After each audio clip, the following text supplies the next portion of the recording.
I know we've only known each other for 4 weeks and 3 days, but to me, it seems like 9 weeks and 5 days.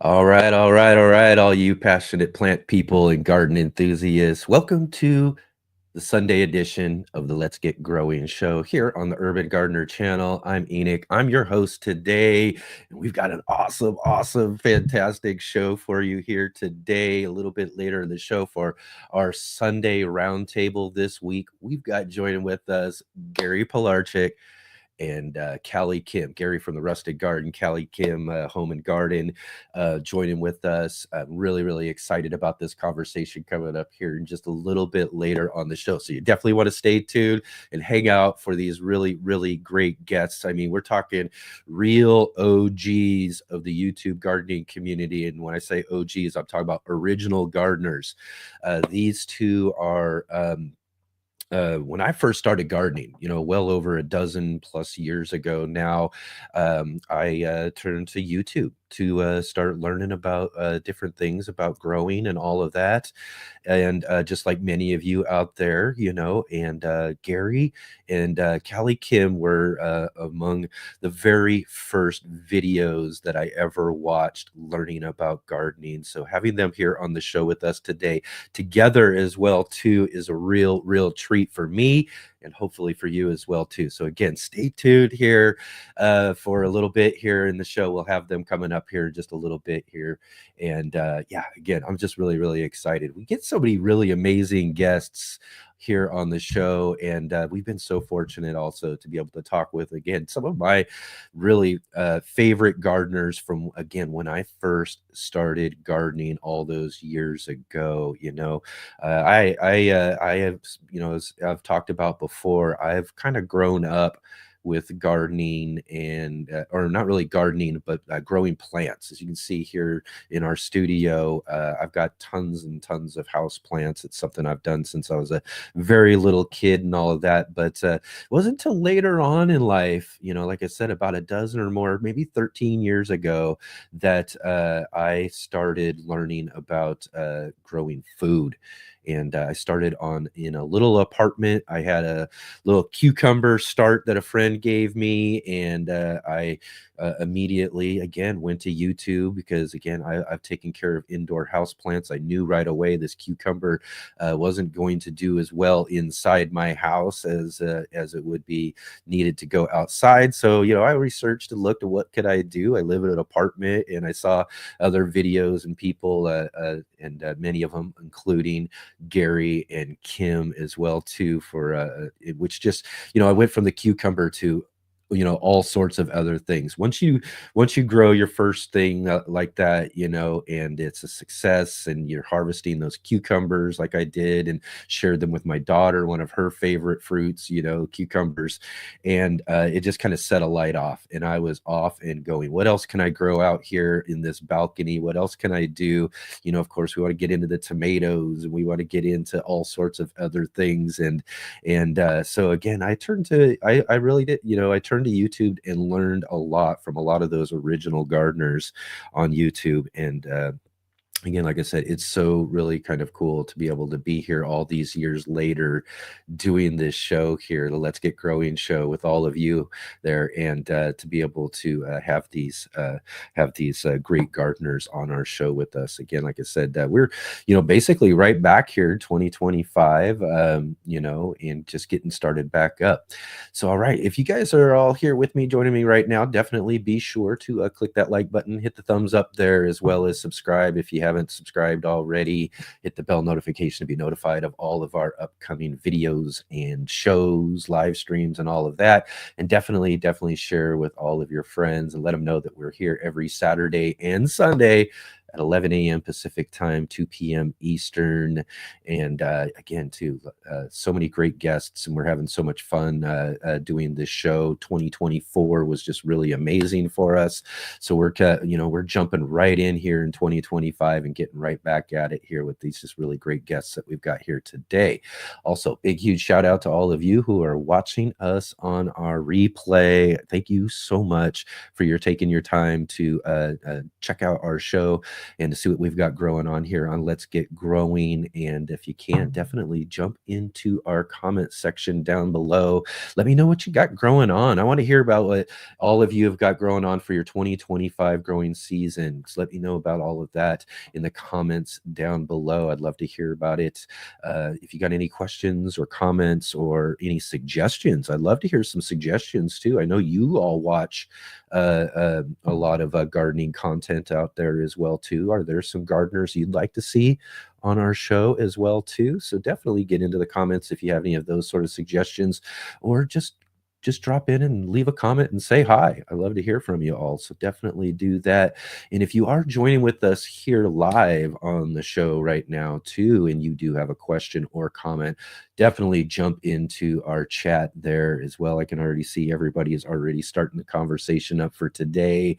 And if you do have any questions, especially questions, I want to see these questions. If you got any questions for our guests coming up here just a little bit later on in the show, definitely drop those into the chat as well. And if you can, put them in nice, big, bold capital letters so that I can see them there and be able to tell the questions from all the regular conversation going on in the chat as well, too, so that I can be sure to make sure we ask your questions of Gary and Kim here just a little bit later in the show. And as well, I also have links, too. There's links right down in the description for our guests and all of our other social media and all of that as well too for the Urban Gardener channel and the Let's Get Growing show.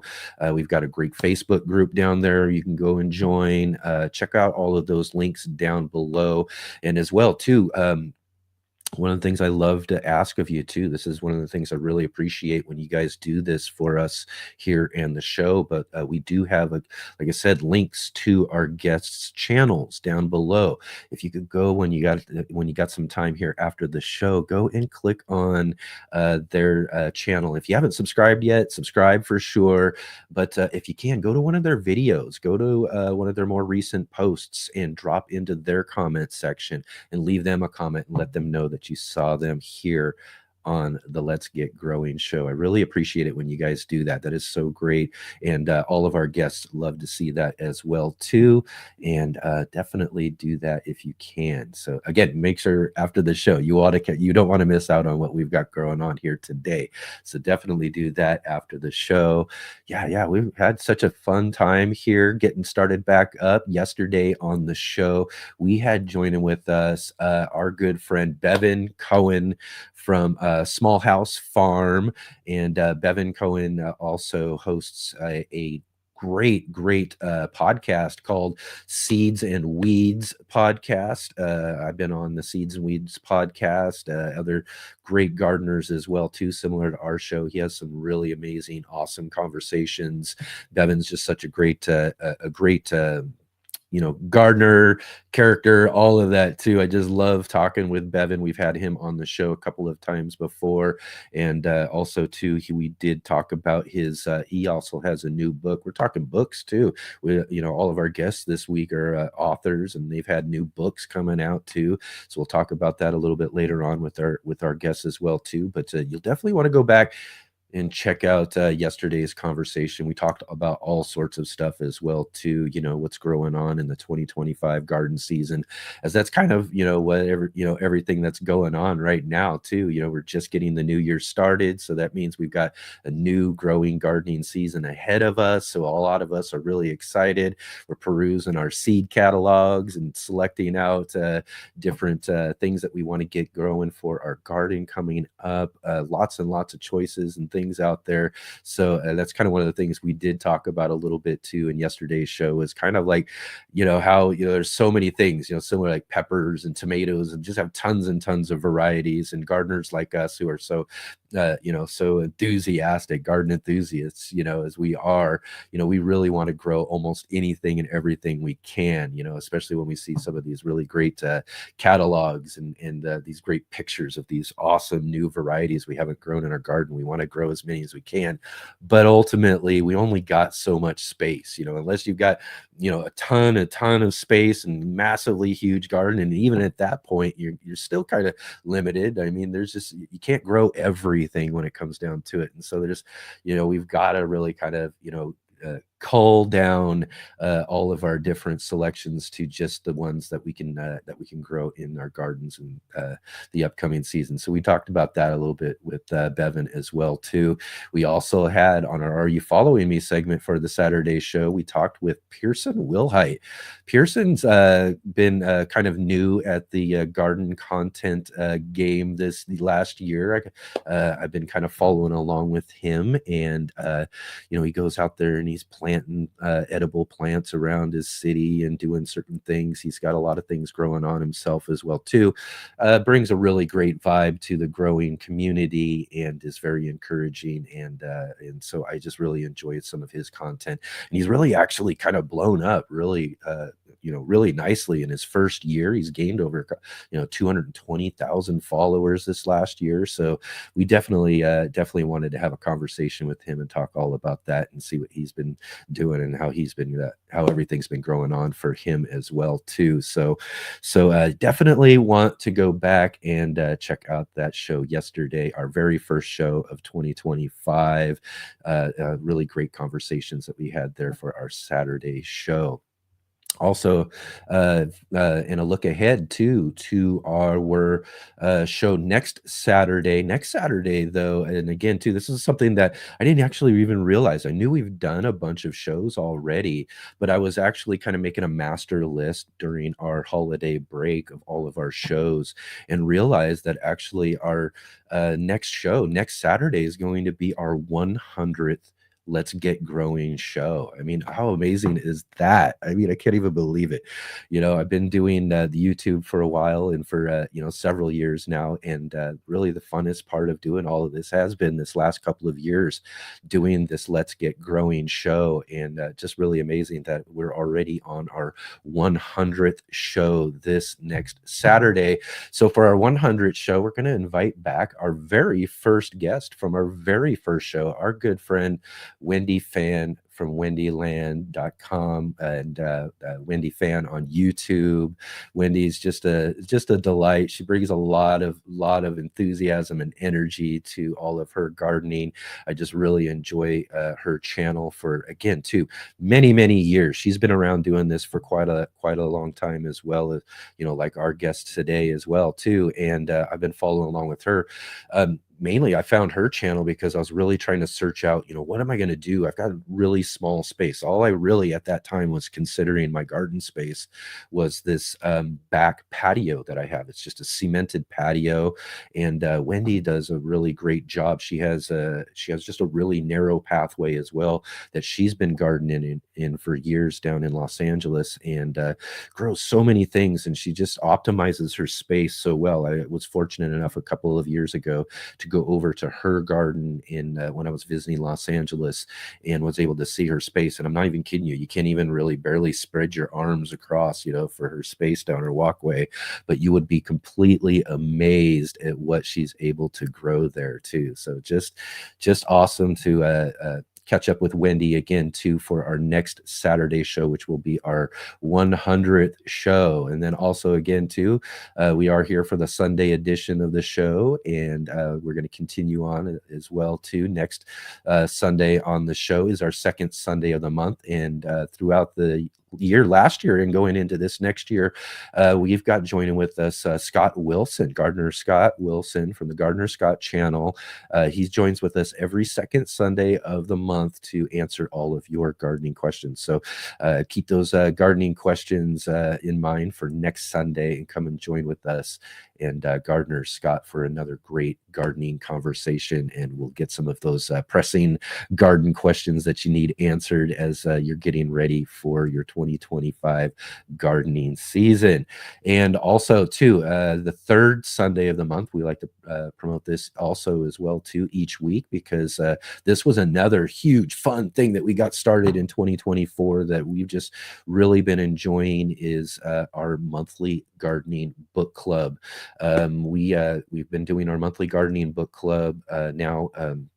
With our good friend Mark Boucher Colbert co-hosting. You'll see Mark here in just a few minutes for the In the Garden segment. But Mark joins with us live for the third Sunday of the month, and we kind of co-host together this monthly gardening book club. And this month we're featuring this just really awesome book by Deborah Trentham called Botanic Gardens of the World. Botanic Gardens of the World. This book is just really, really awesome. I've been going through it. It's got some about, I think, about 50 of the 40 or 50 of the top botanic gardens and some of the oldest. I've been reading through some of these first ones, and we're looking at like some of the oldest botanic gardens, started way back in like the 1500s, if you can believe that they've got some just amazing botanic gardens. So we're getting through this book this year or this month, and then again on the third Sunday of the month we'll have Deborah Trentham on the show with us to talk all about all these amazing gardens in the world, around the world. Just some really awesome botanic gardens, these really amazing teaching gardens. And again, like I said, I can't believe how old and how long some of them have been around. In fact, the couple of those botanic gardens, some of those first ones I was looking at, that were started like in the early 1500s. Those universities that started or have those botanic gardens actually started like way back in the 1200s even. It's just amazing some of those spaces. I would really love to be able to go and see some of those. So right on. Let's take a look here real quick before we get moving on today. We catch up with all of you here in the chat. Thank you all again so much for joining with us and making the show so fun and awesome. I love seeing all of your chat in the chat box there as we're talking today. So definitely jump in if you haven't jumped in already, and let us know you're here. And let's see who we got. Of course, we got to start it off with our facilitator, Jay Dixon, who's joining with us here from Ontario, Canada. Jay facilitates our chat, and so you'll want to keep an eye out for links and all of that too. Things we're talking about, maybe links to the books and all of that sort of stuff as well too. Jay's so really awesome about jumping in and making sure that you guys have further information that you can look into, even about some of the things that we're talking about here during the show. And let's see here also. Oh yeah, of course we got Davey here from Bowtie Life in the Garden. He was in first. He had the first comment in the comment stream today. So right on. So great to see you here. And of course we got our other moderator, Adam Burley, my good friend from right up the road here in Central Point, Oregon. Here in Southern Oregon. Great to see you, Adam. Thank you so much for jumping in there today. We got Dusty Flats in the chat as well too. Thanks, Dusty. It's great to see you here. Awesome. And of course, Jersey Girl joining in on the conversation as well too. All right. Like I said, this has been so fun this year, getting to see all of you and watching this conversation during our show kind of grow and grow more and more each and every week. Let's see, we got Grows at Alaska in there as well, too. Thank you for jumping in the conversation. And, we got Kelpie's Capers Farm. Awesome. Great to see you there joining with us. Awesome to see you. And let's see here, make sure we give a shout out to everybody in the conversation so far. make sure we're not missing anybody before we get moving on here today. Like I said, we've got a really amazing, great show for you today. I'm really, really excited about our guests coming up here in just a few minutes as well, too. We got Tanya's Townhouse Garden joining us from Detroit. Awesome. Thanks for joining in today. Let's see here. We got MKP. He says, I need to get started on my seed starting soon. Decisions. Yeah, that's like I was saying, lots of decisions to be made when it comes to going through all of our seeds. And I got a massive seed collection already, but we get all of these seed catalogs and all of this sort of stuff to look through. So there's all sorts of new things we're looking at, but we also got to think about the space that we have. So kind of limited to some of the things that we can actually do. So that's kind of where we're at right now. I will be getting my pepper seeds started though too. I get those started really early indoors right after the first year. So that's kind of my project this next week, is to kind of make sure I've got all of my pepper decisions made and figure out exactly which varieties I'm going to grow this year, and then get those seeds started up here for our 2025 gardening season. And I'm going to add a couple of extra ones because we're going to expand our space again too this year. Not really, I mean, I say expand, but it's also a space we've used before. We've changed ownership. I've talked about this before on the show.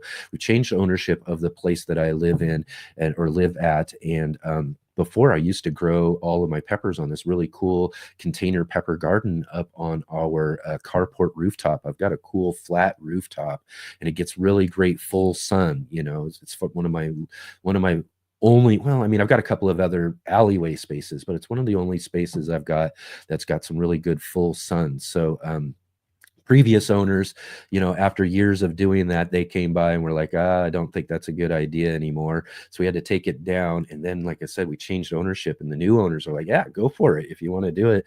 So we're going to put our pepper garden back up on the rooftop this year. So we'll have to pick out a few extra varieties to get up there, as we'll have some more space to be able to grow some of our favorite peppers and everything too. So that is going to be great. Let's see here. Kelpie says they're starting onions and super hots in about 10 days. And she says also that should be starting about 200 pepper varieties. Oh my. You've got some good space for all of that. That's awesome. 200 is a lot. I'm trying to cull mine down to about 15, I think is what I used to do, about 30. But I've got more and more mainstays, some that I really enjoy and all of that too. So we've kind of broken it down over the last few years to about 15 different varieties that we do. But again, there's thousands of different varieties to choose from. So it can be really hard sometimes, when you only got so much space to do it in.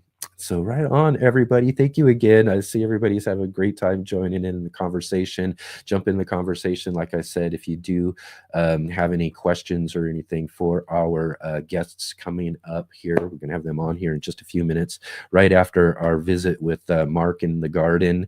And if you do have any questions, again, and I want to see those questions flying when we get our guests on here in just a little bit, but try to put them all in capital letters so that I can see the questions from the conversation. We'll make sure we get those asked as we are talking with our guests here in just a few minutes.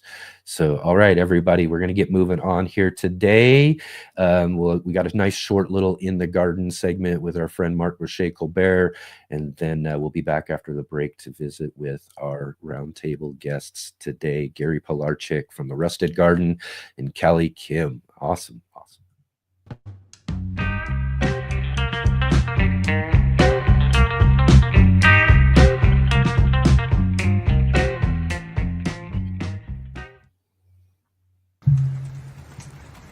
Hey guys, Happy New Year. It's Mark Colbert, NBC here.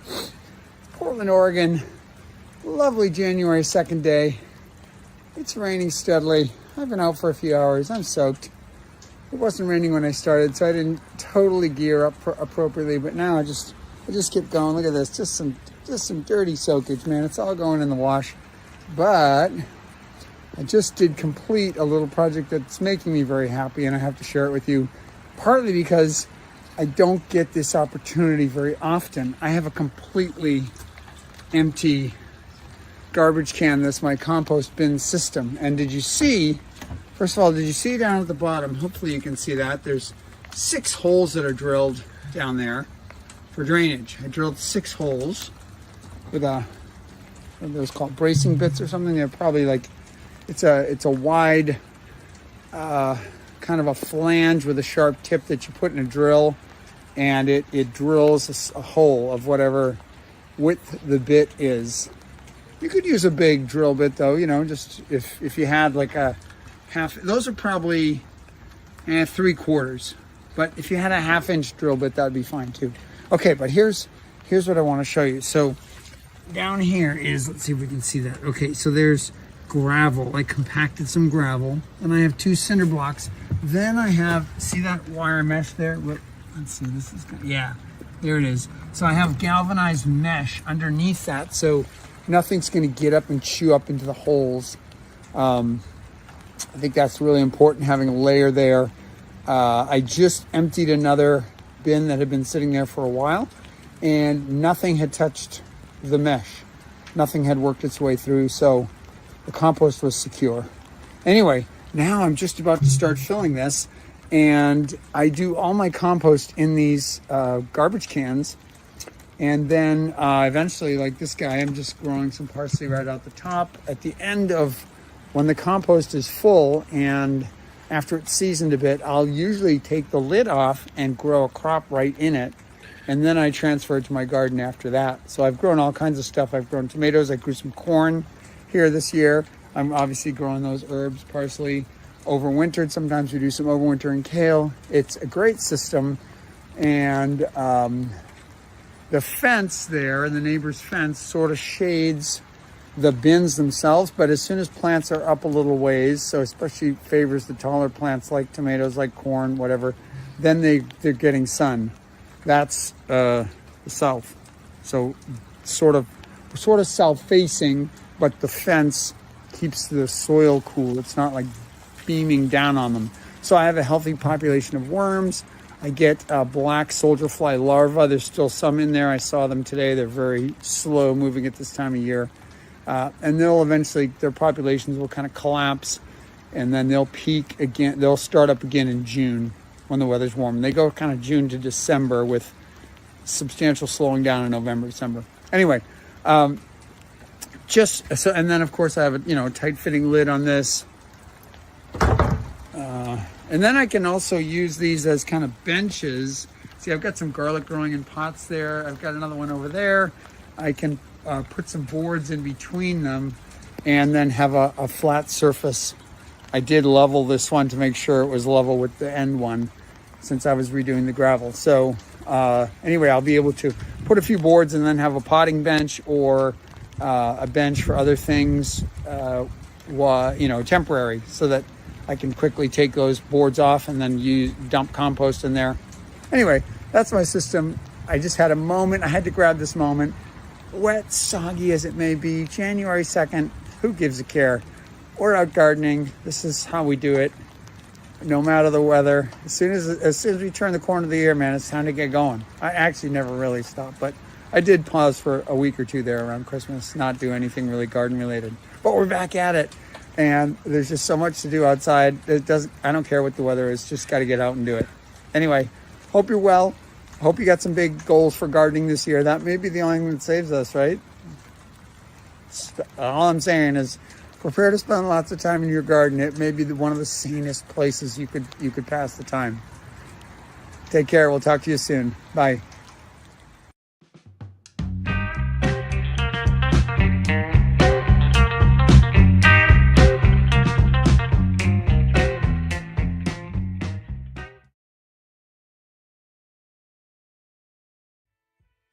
Hey gardeners, thanks for tuning in to our show today. We'll be right back at it here in just a moment. I just wanted to take a second here to highlight our regular videos and features here on the Urban Gardener channel.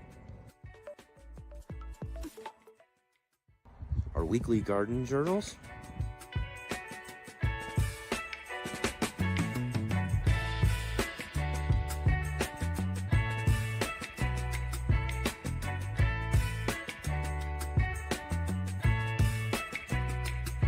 and our incredible featured visits.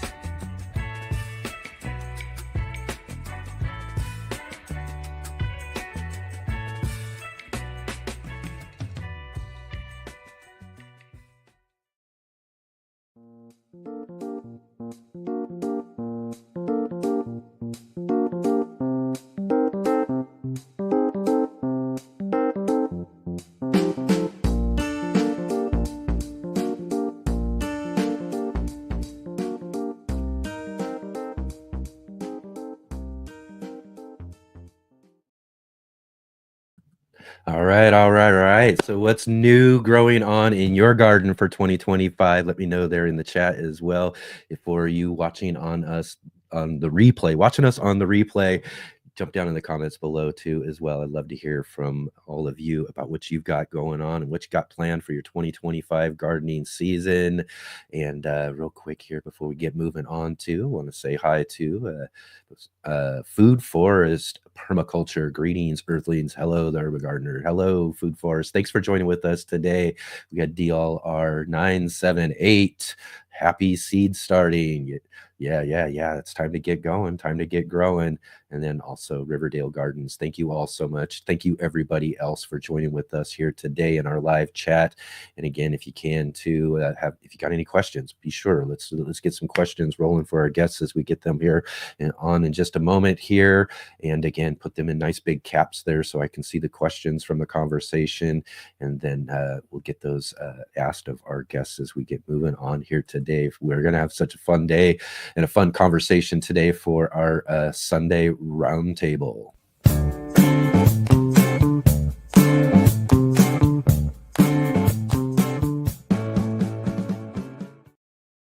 All right. So yeah, like I said at the beginning of the show, I'm really excited for our guests today.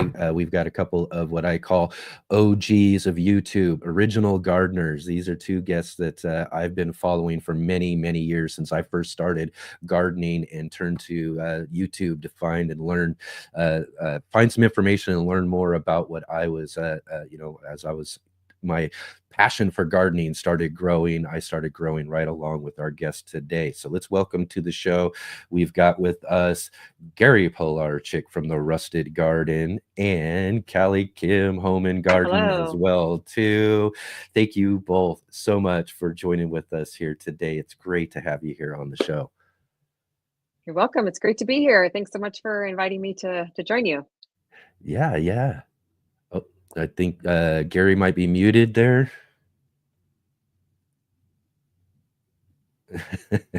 There we are. Sunday, yeah. There we are. You're just watching the show, relaxing. Right on. Excellent. Yeah. So we started doing these fun Sunday roundtables to get some guests back on our show. We've had Gary on the show with us before, but when I was thinking like, what would be a great way to start the 2025 season? Let's get Gary back on the show, but let's get him with Cali Kim too, as well too, because you guys have done a lot of great collaborations over the years. So I thought this would be a great way to kick off the 2025 season. And again, thank you two so much for spending your Sunday with us here today.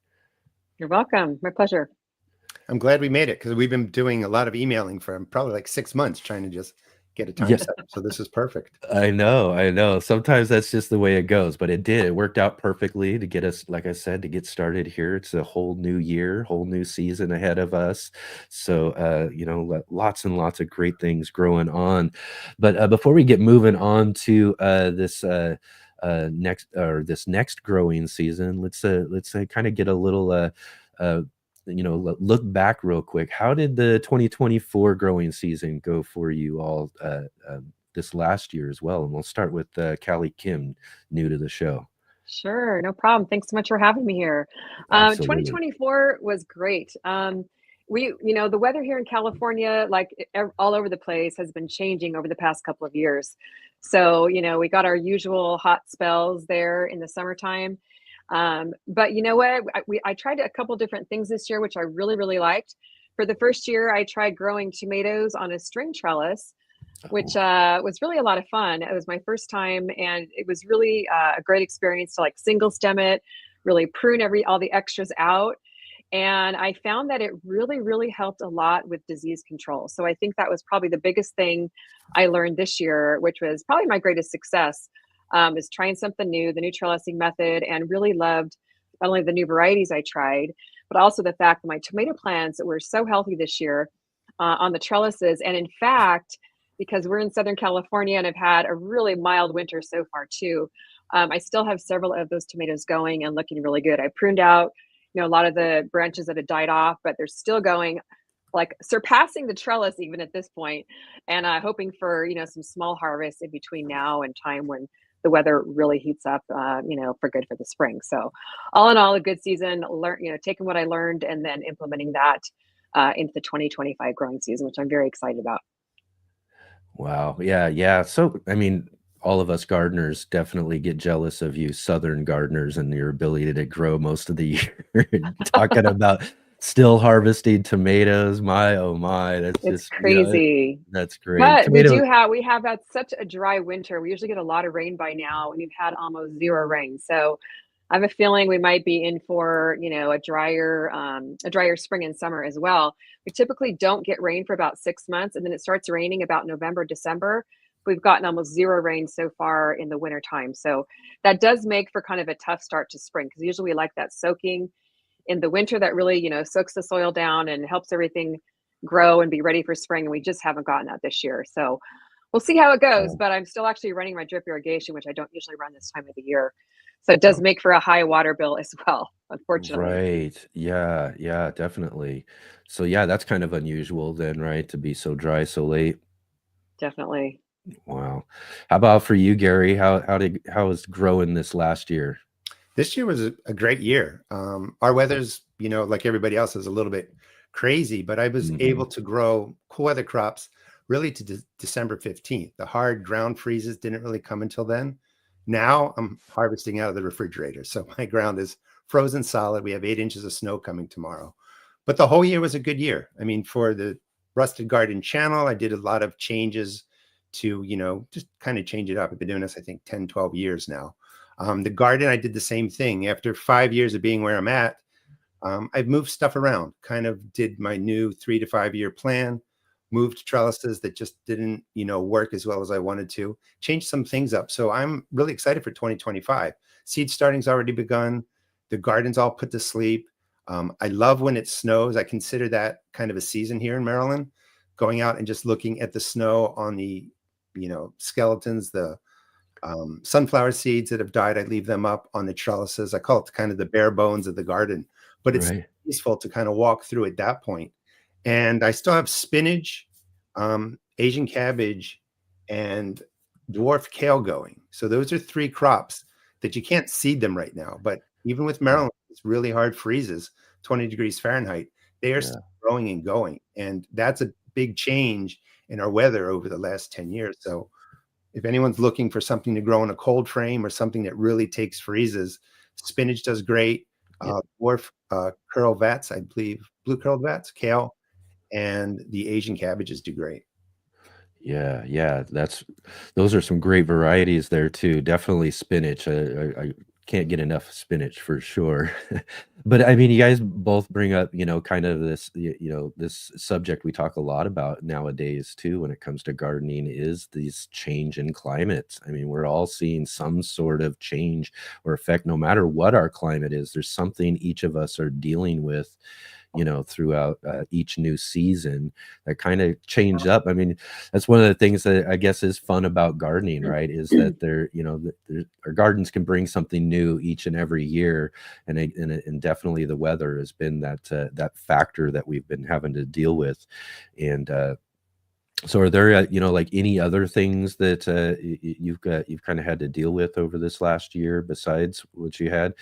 As far as things you're growing or changes you've had to make in your garden because of these sort of climatic changes.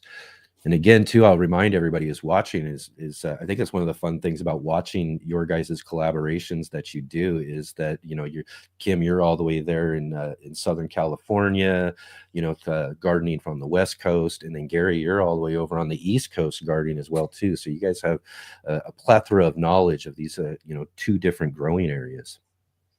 I think that's what makes it fun. Gary and I do a lot of collaborating with videos. We've flown back and forth, or to get together with Gary and his wife, and Jerry and myself. My husband's Jerry, and it's really been fun to see like different perspectives. We can really offer that to our viewers as well. But I think for me, just dealing with things changing in the climate, I really have to really pay attention to my watering. That's really a key thing. Yeah. And with the heat, I use a lot of shade cloth here, and that has helped tremendously. But just making sure that I adjust my watering schedule according to the weather. Like I said, typically right now I'm not running my drip because we're getting enough rain. But obviously I've got to change that this year because we've had zero rain. So really just adjusting that, not as much in the summertime because obviously the weather is not as warm, but still adjusting that to the climate. And then in the summertime, like I mentioned, we do a lot of shade cloth, which really keeps the plants about 10 to 15 degrees cooler underneath. And what I found is that really makes a difference for me if I can shade not my entire garden, but at least a couple of my raised beds or a few of my containers. I can still be harvesting on a regular basis because the plants aren't completely petering out with the hot temperatures. And it really does keep the garden thriving and going in spite of the changing temperatures. So it's really just keeping an eye on that that weather pattern or the weather in your area, paying attention to that forecast, and then adjusting the watering or the shading, in accordance with that. Yeah, definitely. I think, I mean, that's the main thing that's happening here too, is the weather change. So the winter, excuse me, coming out of winter, still the same time frame. So I can get the cool weather crops in as planned. However, the heat comes a lot sooner. So trying to get cabbage to head and broccoli to head, I just can't really do it anymore in the spring. It doesn't work. I'm trying hybrids and varieties that mature more quickly, but because the warmth comes so quickly, rather than getting, that nice broccoli head or, cabbage, I'm sorry, cauliflower, the soil warms up, it flowers. So it's getting harder to grow those kind of vegetables. I'm trying to grow them fall or, late summer into fall, but the weather still can bring in a hard freeze at any time in October. So it is, making me change how I do things. And then the same thing in the summer, mid-July, the heat is really getting up there. So when that soil temperature gets to 100 degrees, your tomatoes, your peppers, cucumbers, they all kind of just shut down and kind of wait for the right soil temperature. So the shade cloth is something I'm using more and more. I'm like dedicating permanent areas now to more of the shade cloth structure and trellises. And it works. Like the tomatoes aren't dropping, peppers keep blooming, and it makes a big difference. But we have to adjust, every couple of years. Yeah. That was a big thing for me over the last few years myself, is that tomatoes. I used to be able to, in my area, grow any tomato I wanted. I could pick them all, any heirloom, any sort of tomato, and grow it in this back space that I have along my back fence area. And I used to, all the great tomato tastings and everything. But over the last few seasons, I haven't had as much success with a lot of just any variety I wanted to choose, that sort of thing. Some varieties don't do as well in the hot temperatures. And so that's kind of the key. And you mentioned that, Gary, right?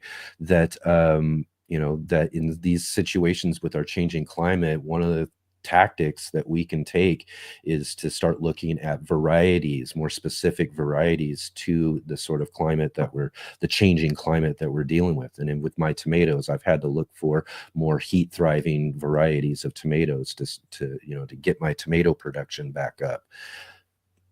Yeah, I think that's really important too, is really adjusting the variety. Sorry, Gary. To the changing climate. And I've done a lot of that too, like more compact varieties that will come to harvest sooner and won't have to deal with the heat like Gary was talking about, like more compact varieties of broccoli, cauliflower, cabbage, that sort of thing, smaller varieties. And then so many people are gardening now, they're growing in a smaller space, maybe a patio or balcony. So really looking for compact varieties that I can grow and then teach other people how to grow as well. One thing I've been doing in August for the past couple of years is planting cold tolerant varieties of tomatoes, like you were saying, Enoch, just to really look at the different varieties that you can grow in the seasons, because we have been having warmer winters as well. And then just planting some late, new plants so that I can keep those going throughout the winter. And then it's also really fun too. We focus a lot on Southern climate gardening too. To let other gardeners know which varieties have worked well that they can also plant in their garden. Yeah, I just want to stress too that, a lot of us know heat impacts the plants, but the soil temperature over the last 5 years, I've been concentrating more on that. So when that top 4 inches gets into that 100 degrees, even 110 degrees, just from the sun baking on it, that's really shuts down a lot of your summer crops. So using a lot of mulch, it doesn't have to be heavy, but just, something even fluffy, hay, straw, whatever, really keeps that soil cooler and will keep those plants going for you. And then if you drop the shade cloth on, like we already said, that helps too. But it's not just the ambient surrounding temperature. It's the beating sun warming up all those surface roots of the tomato plants that really shut them down quickly. Yeah, that's a good point there for sure. Yeah, mulch has been huge for me, along with the shade cloth. I save all of my leaves in the fall, so that's a great thing for people to do now. Some people might be under snow, but if you're still in an area where, you can go and rake up your leaves, definitely save them all. I store them all like in a big compost sack close to the garden, where I can easily go and grab some, and then I use them all summer long. So mulch to me, it's a huge game changer. I usually use about probably 2 or 3 inches of mulch all over my garden beds, and it just means that the soil's not drying out as much on the top. I don't have to water as often, and it really is amazing. In fact, there was 1 week where I didn't realize my drip irrigation had shut off, and it was 100-degree temperatures that week, and I didn't even notice it for like a week. So that's just the power of mulch and shade cloth that can really make a difference. Yeah, your plants would let you know, right? Yeah. Well, that's what happened. Is like after a week or 10 days, things were kind of starting to wilt. So I'm like, what's going on? And then I checked my drip timer, and it had malfunctioned. So, but the mulch really saved it. Yeah. Like Tony from Simplify Gardening in the chat there. Good to see you, Tony. He says mulch is a lifesaver for the heat and the cold as well too.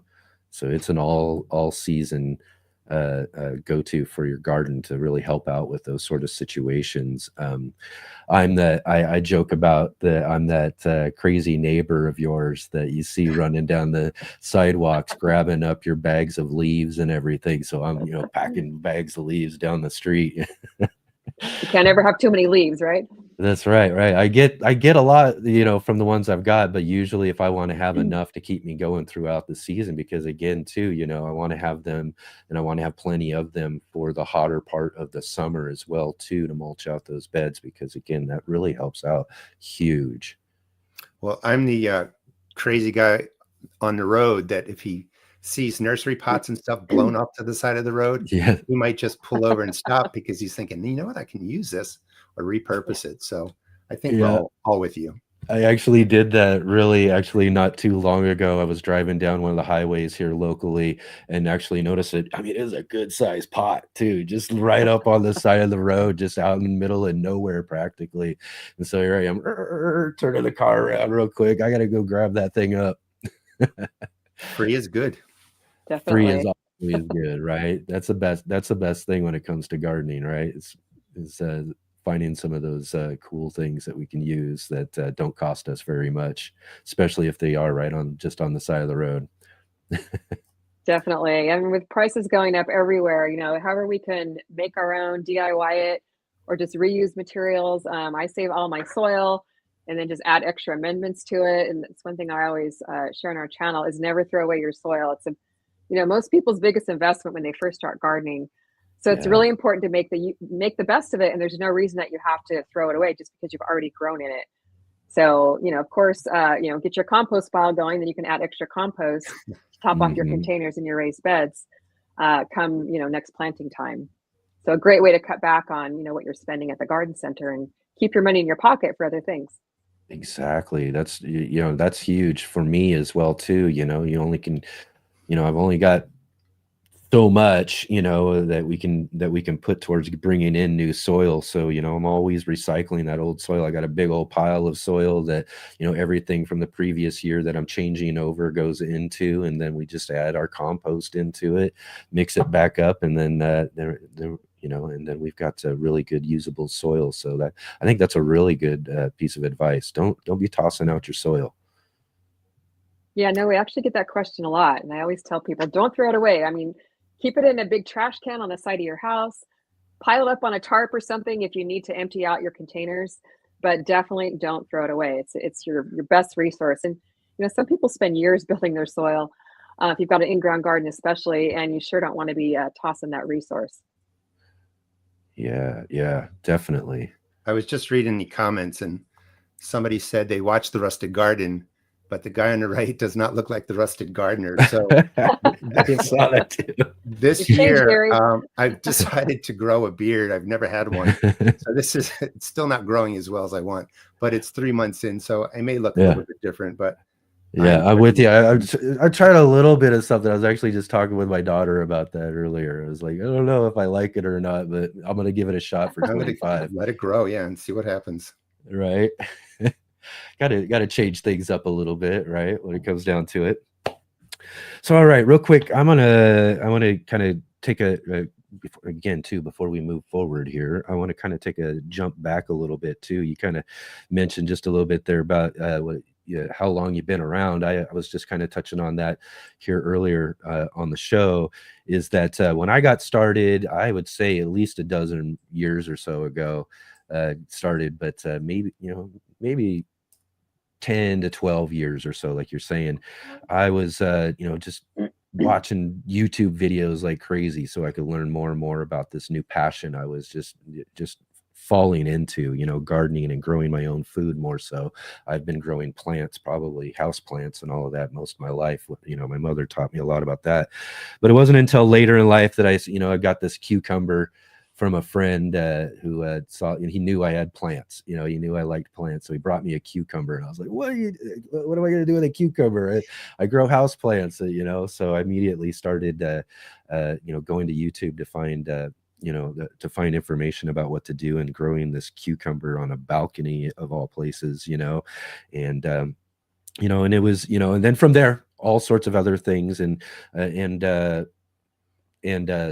so some of the very first videos I was watching were your guys's videos. I mean, I mentioned this earlier. I call you guys, or have been calling you guys, some of the OGs, original gardeners of YouTube out there and everything. And I've been following you for so many years. So I want to kind of touch on this a little bit here for everybody else. For each of you is kind of maybe tell everybody a little bit kind of about how things developed or got to the point where you decided to jump onto. I mean, at that time was a pretty new platform, YouTube, to teach people about gardening and helping people with all these great skills that you have been doing over the years. So how did all this get started for you, Kim? Well, we've been on YouTube about 13 years now, coming on 13 years next month. And I actually started by accident. It's kind of funny. Jerry, who's camera guy, a lot of you know camera guy who films and edits our videos. Yeah, I already had someone ask where he's at. Someone I saw that earlier too. Where's camera guy? Camera guy's downstairs working on a video, actually. So he was in a videographer club or something of the sort, and his videographer friends were saying, "Let's see who can make a video that gets the most views." So he said, "Kim, what are you doing today?" And I said, "Well, I'm going to be working with my compost pile and putting some compost on my herbs." He goes, "Okay, I'm going to come outside and film you, and you could just talk about what you're doing." So that's what we did, and we uploaded it to YouTube. That was our very first YouTube video. And of course, I cringe when I look back at that 13 years ago, but that's basically how we started. And then people started watching and asking for more videos on seed starting and that type of thing, and we started uploading more and more. We were both working full-time jobs at the time, but we were trying to make it work, and we decided, hey, let's make this work. I think we've got something here. I love to teach. I love to, show people what to do in the garden. He loves to film and edit. So we jumped in, and not full time at that point in time. We, both worked our full-time jobs for several more years after that. But here we are 13 years later and 15 or 1,600 YouTube videos.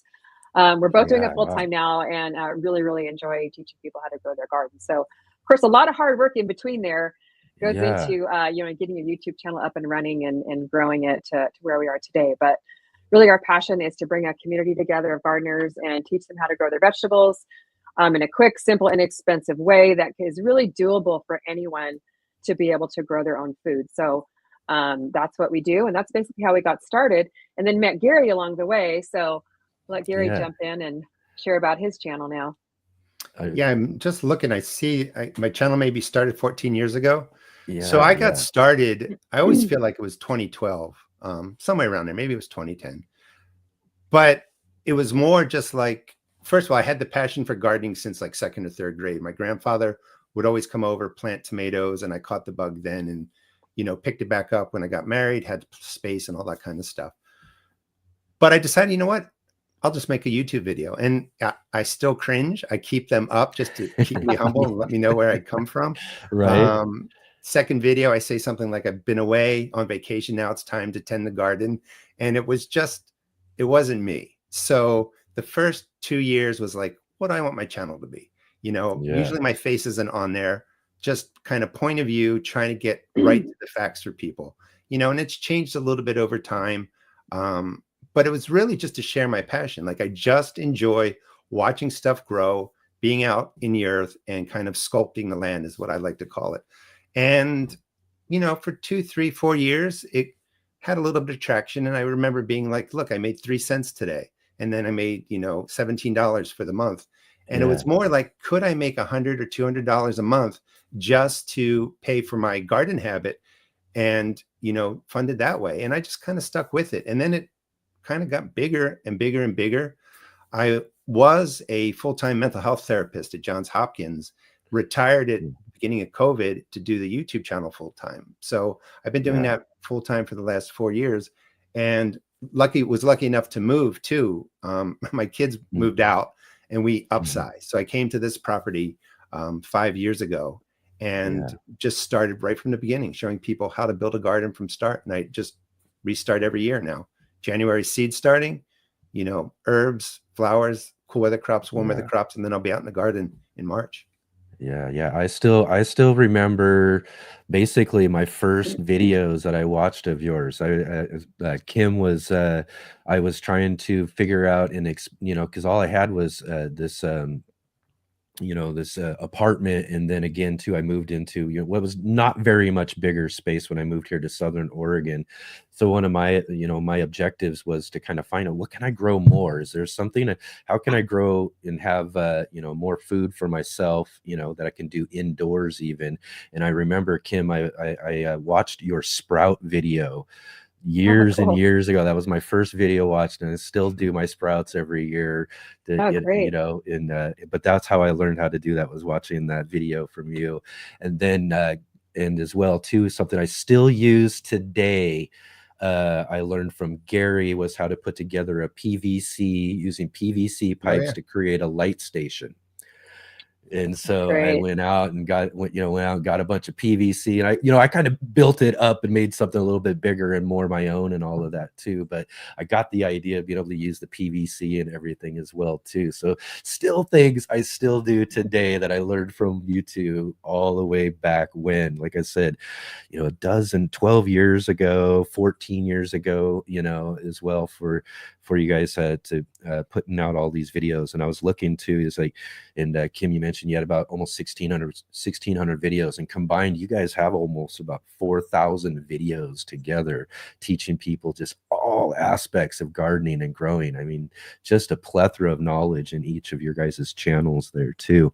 Can you maybe each of you tell us a little bit, something along the way, that kind of stands out with what you've been doing with your channel? Kim? Gary, you can go first while I think about it. Yeah. Okay, Gary. I was going to say, well, Kim keeps going first. Perfect. I can think about it. But I know that's the. Yeah. Kind of what stands out is, I think, just the general good character of gardeners. I get very, very few negative comments. I get comments from all over the world. Doesn't matter what country you're in, what religion, all that kind of stuff. People across the globe want to know, what is this insect on my tomato and how can I treat it? And it's a nice kind of unifying activity that's pretty common, I think, for everybody. And I really appreciate that. It's just listening to people talk about their gardens, sharing the passion. I get to connect with people. I answer like 95% of my comments on YouTube. And gardeners are just generally a good group of people, Yeah.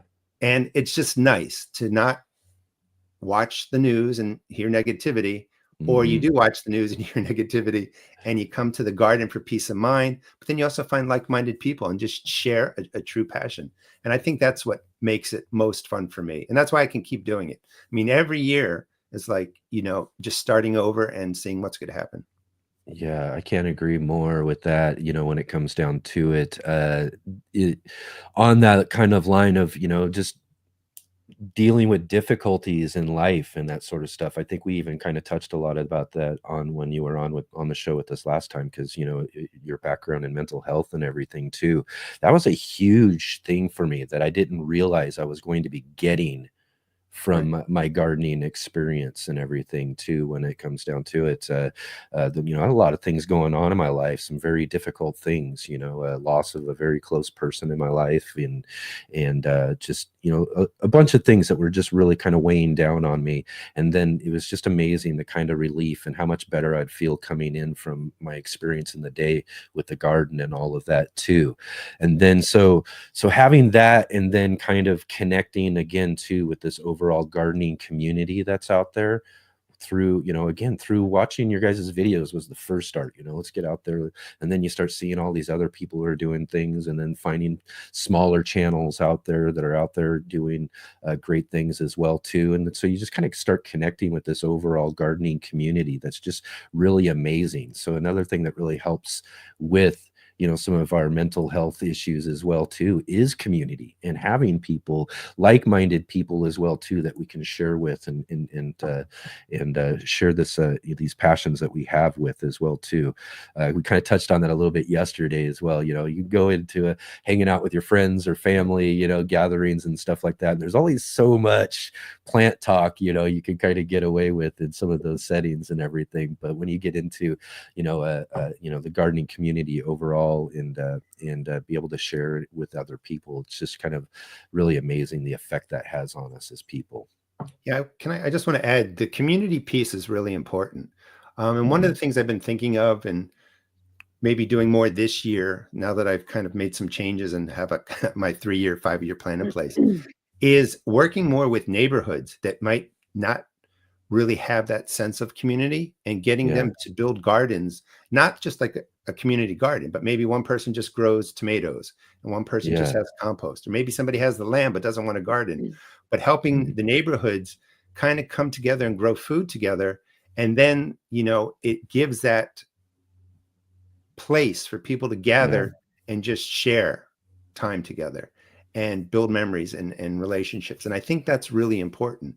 And I think that's lacking a lot in communities, or I should say communities, because sometimes people don't even know their neighbors, but throughout the United States. And we get used to, you go to work, you come home, you go out to eat, you go to the grocery store. You don't even go to a local place to buy your meats and stuff like that. But the more we can bring that back in some way, I think the better. And that's kind of something if I'm looking, what else am I going to do with the Rusted Garden, is getting involved with other channels and gardeners that are interested in kind of maybe building a coalition or something, where we kind of just show up in neighborhoods and help them, give them the tools, but more the structure to start growing food, and then, step away and let it go.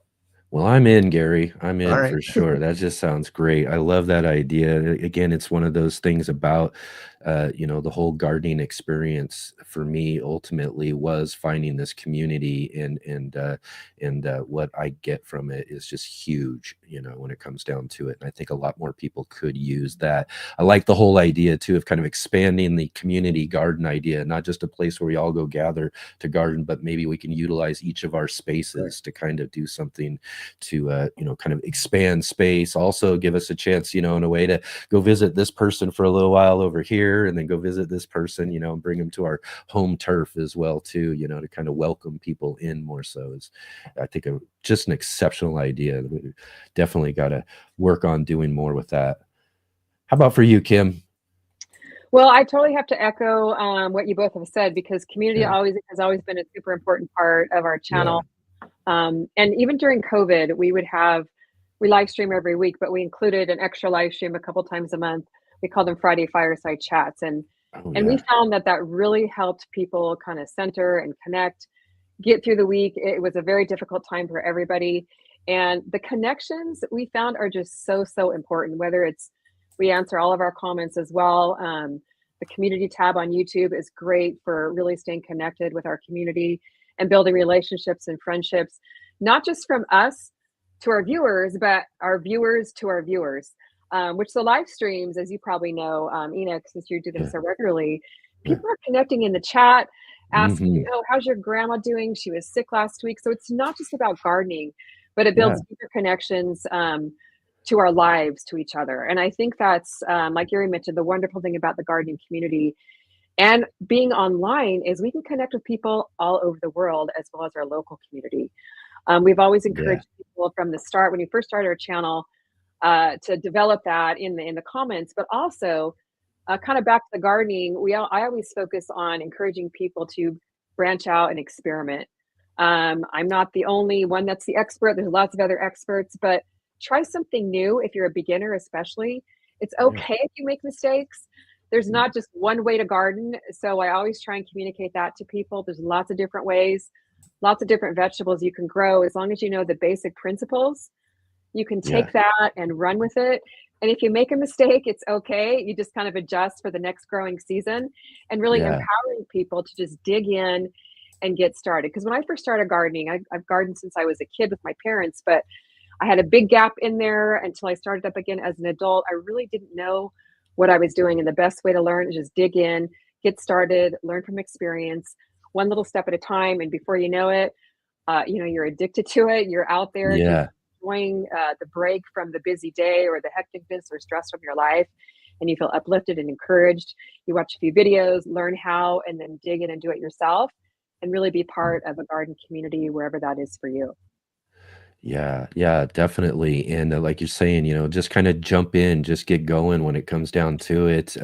Gardening really is kind of an experience oriented, you know, you know, passion or hobby or however it is for you and all of that, but it's experience that really we learn from more, because things are so kind of there's good general knowledge out there, and you guys teach a lot of that great general knowledge, but everything really is local and hyper local when it comes to gardening, because it's about your space and what you're able to do with your own space and all of that too. So even though you've got a general idea of how things work and all of that too, it's going to take that experience, that actual growing, that in order to start Right. figuring out what works and works best for you. You And got it to get really your is a topic hands in the that, dirt. sorry, Gary, go ahead. I'm sorry. That was it. Just you Oh, have to get your hands in the dirt, Yeah. absolutely. read a little bit, watch a couple videos, and then give it a try. Dig in. Yeah. Just I was dig gonna in. say it's a topic that brings people together. I mean, when I go to the grocery store and I might say something about, yeah, I'm growing this or that in my backyard, and start having a conversation with people. A lot of people say, oh, I can't grow anything, or I live in an apartment. Yeah. But it's amazing how the topic of gardening just can strike up a conversation. And a Yeah. lot of people want to do it, but are a little bit nervous about it. And there's those Mhm. that are jumped right in and are passionate about it. So I find wherever I go, there's a conversation to be had about gardening. If I drop a few little nuggets, then I can Yeah. encourage people to just dig in and give it a try and let them know you can do this. Yeah. Start with one or two things, and you can definitely grow some of your own food, no matter where you live, or really no matter what time of the year.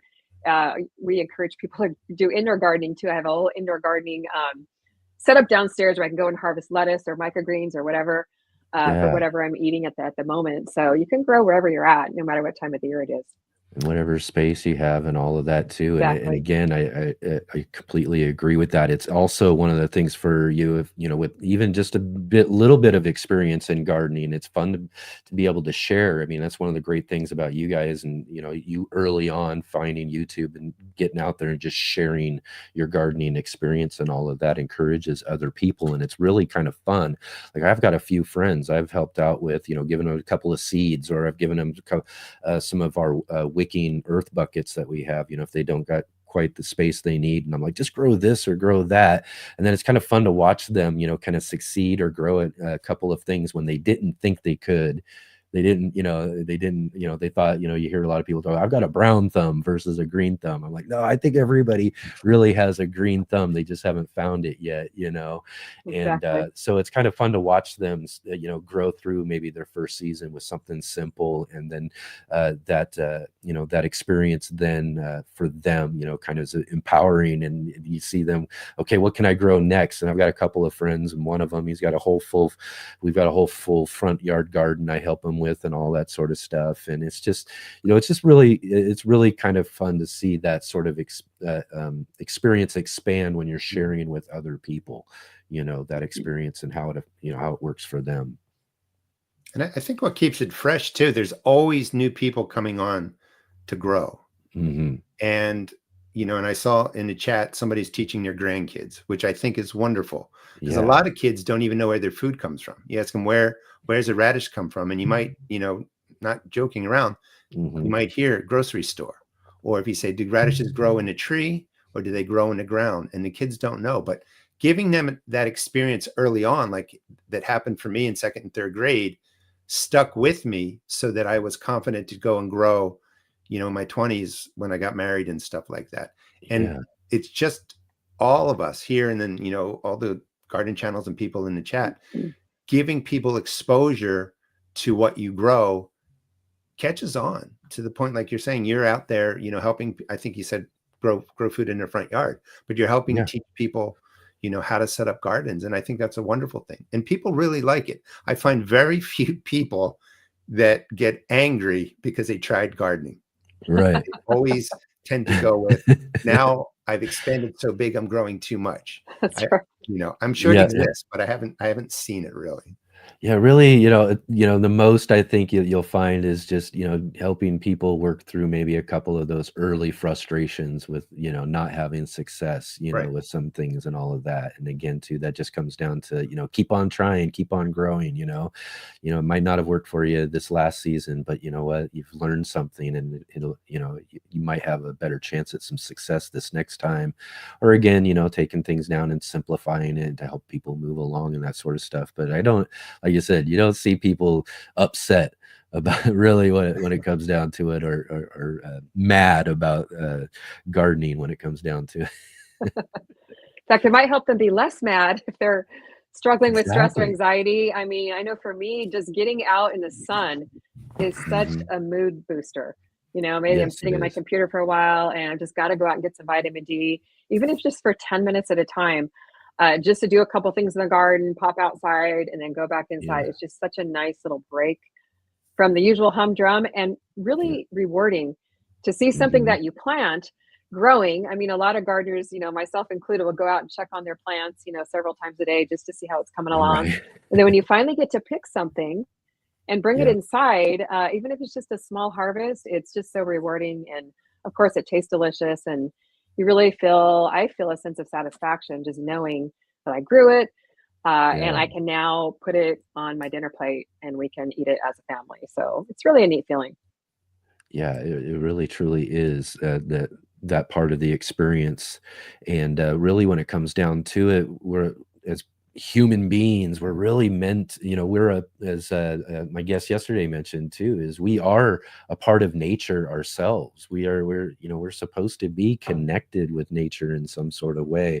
And I always think, you know, like, what better way, you know, especially if you live in a city or something like that, you know, and there's a lot of, you know, hustle and bustle of life going on around you and everything. What better way than to, you know, to try to get into your own space and grow something where you're at, you know, so that you can have that connection with nature and all of that. And it's just, to me, I think it really has blown me away over the years how much that really matters, that connection that I make with, you know, my own garden, and that experience I get outdoors and all of that stuff too. It's just, I think it's one of those things that once a gardener gets to that point where they're starting to realize that, and they're feeling that when they're coming in from being out in the garden, that it just really kind of seals the deal. You know what I mean? I'm a gardener now, you know it, because just the way it makes you feel. I mean, that's powerful. And I agree with that. I mean, and everybody will get there too. You know, if you fail 50% of the time, you still got 50% of your harvest that's growing. So, I mean, as we were kind of saying, is you just kind of learn from it, and you move on and you get better. Yeah. And what better way to get better than to, you know, like I said, follow along with what you guys do. I mean, it just, and your videos and the things you've done over the years to teach people and help people out. It's just really, really great. So moving along here now, we're, you know, we got a lot of things that we're thinking about as we're moving into 2025 now. It's a whole new year, whole new gardening season. And I know for you guys, the same as everybody else in the chat and all of us gardeners out there, it's always an exciting time of year as we, for most people, a new year, brings about new things. But for us gardeners, there's just so much that we can look forward to when it comes to the things that we're going to do in our gardens over the next year. We'll start with with you Gary, as well. What do you got going on in 2025 that you're looking forward to? So like I said, I changed the garden around. So I'm planning to grow more melons and cantaloupes and beans. I'm always trying to reduce the number of tomato plants I'm growing, right? Because I still overgrow. Channel wise, it's hard not to. It's really hard. So I never quite reach my goal, but it's less. So, we'll see. We'll see where it goes with that. The Rustic Garden channel, I just started a series on starting seeds indoors and just did 15 perennial herbs, flowers, and edibles to start with. So changing up a little bit of how I do the videos. They're much longer, but they're all time stamped. So people I value their time. They can kind of just jump through it. That's probably the biggest thing, is that I just love the teaching. So I'm trying to kind of change the channel a little bit more for people that are just getting started so that they can just have a good experience. And we'll see where it goes. But this year, pumpkin patch, melons, cantaloupes, and, some redesigns, and we'll see how it goes. Lots of nice vines. Yeah. Your garden's going to be all vined out everywhere. We'll see. I mean, I got to battle powdery mildew, the vine borers, and all that kind of stuff. But, I go for, again, really the 50% success. If I can get 50% of those vine crops to succeed, then it'll be a good year. Yeah. How about for you, Kim?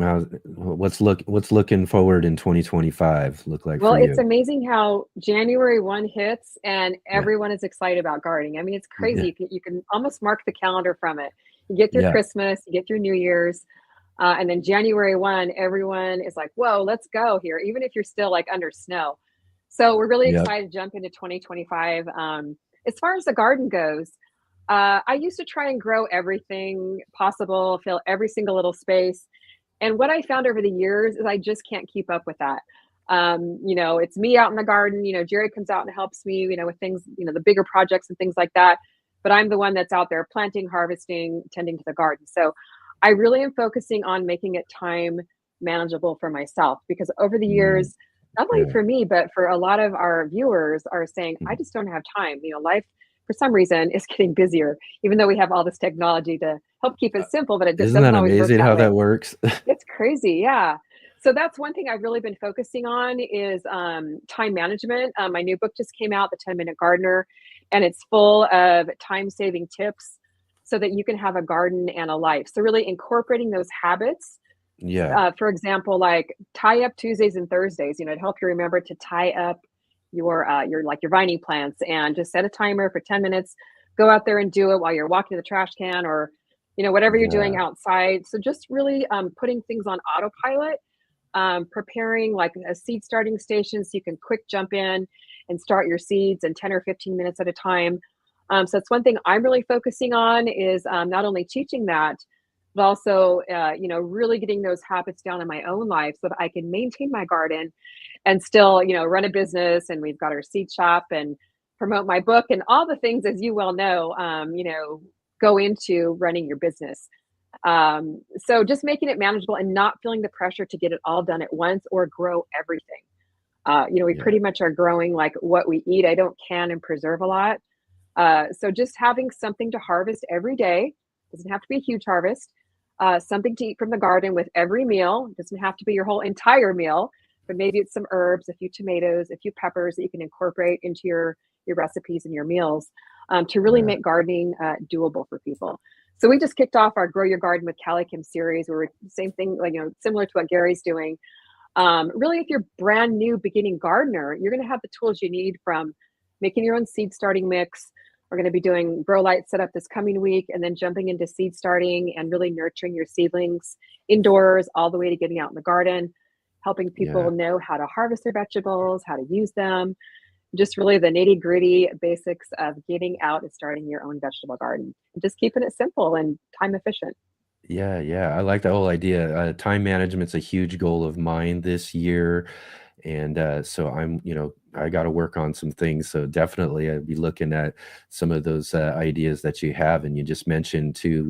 You got your new book. It's the 10-Minute Gardener, and with I Right. guess some good time management ideas and all of that as well too. Like you're saying to help folks be able to make it less time consuming for gardeners, and so they can get more of that experience out of it, because like you said, a lot of us do have a lot of things going on, so it can be kind of and at least if we're not managing it the right way or whatever, it can be a little bit more make things a little more overwhelming.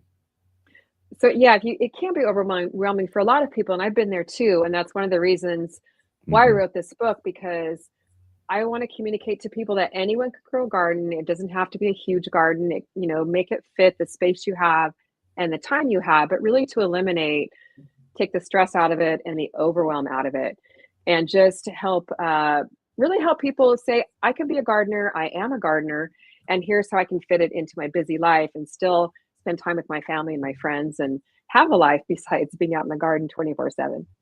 Yeah, yeah. And I just want to mention to everybody who's watching out there too, again, we do have links down below in the description. There's a link for Callie Kim's new book, The 10-Minute Gardener. And that's another thing too that kind of comes along with a lot of great gardening experiences is and the great channels that you have and everything, is the ability for you guys to also write some really great books. I do also want to mention Gary put out a book this last year as well too, Growing an Edible Landscape. And you guys will want to check out these books. And again, like I said, I've got links down below to both of those books for everybody to go and get yourself a copy of those. Tell us again too, so we touched on a little bit of yours. Tell us, Gary, just a little bit about your book that you put out this last year. So I have two books. First one's Yeah. I forgot the name, but it's The Modern Homestead Garden, and it kind of summarizes everything people just said today. Is you don't need to have a massive property. You can grow food. So it teaches people how to grow.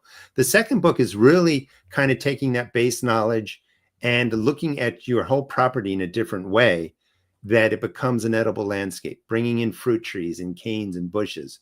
Where you might have planted ivy, why not plant strawberries as your ground cover? Where you might have had these nondescript bushes that don't do anything, grow blueberry bushes or bushes that fit into your area. And it's really how to put pockets of food throughout your property. And you don't need a lot of space. It can be, you could start on a balcony, and then as your property grows, you add more and more to it. But it kind of takes people through that whole process. Also goes over some plants that you might not have thought about that you can eat, which, annual flowers or certain flowers you can eat.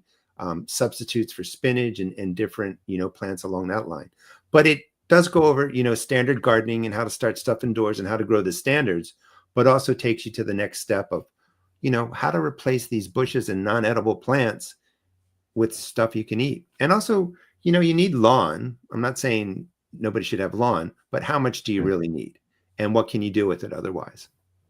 Yeah, that's awesome. Yeah, again, too, everybody go and check out those books. So is that 10-Minute Gardener, is that out yet, Callie Kim? Yes, it did. It released New Year's Eve. So a lot of people are already getting their copies that they pre-ordered.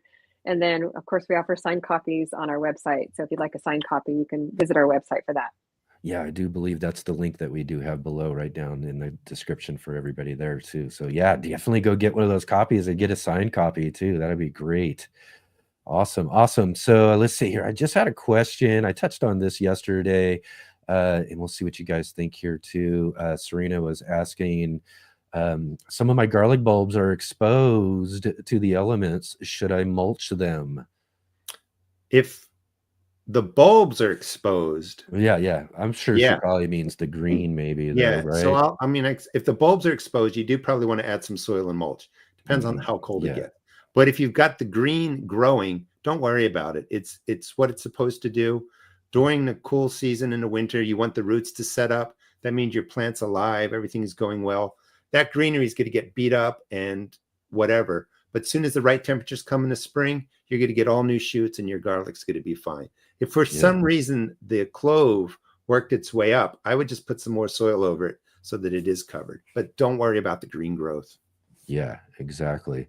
Yeah, some people, that's such a common question, and I touched on that in my opening for yesterday's show as I was outside looking at all of my little green tops popping out everywhere, and I see that question all the time from folks about, it's exposed now. I mean, I planted them and they're growing, and sometimes I guess if you get them out just a little bit earlier too, they're going to get a little bit even longer as well. But really what you want to do in getting them started early in the fall is to kind of just give them that first start anyway. So seeing the green is good because you know that the root systems are getting going and it's getting itself established before you might have any of your freezes, which again too for garlic is really when all the magic happens, right, Gary?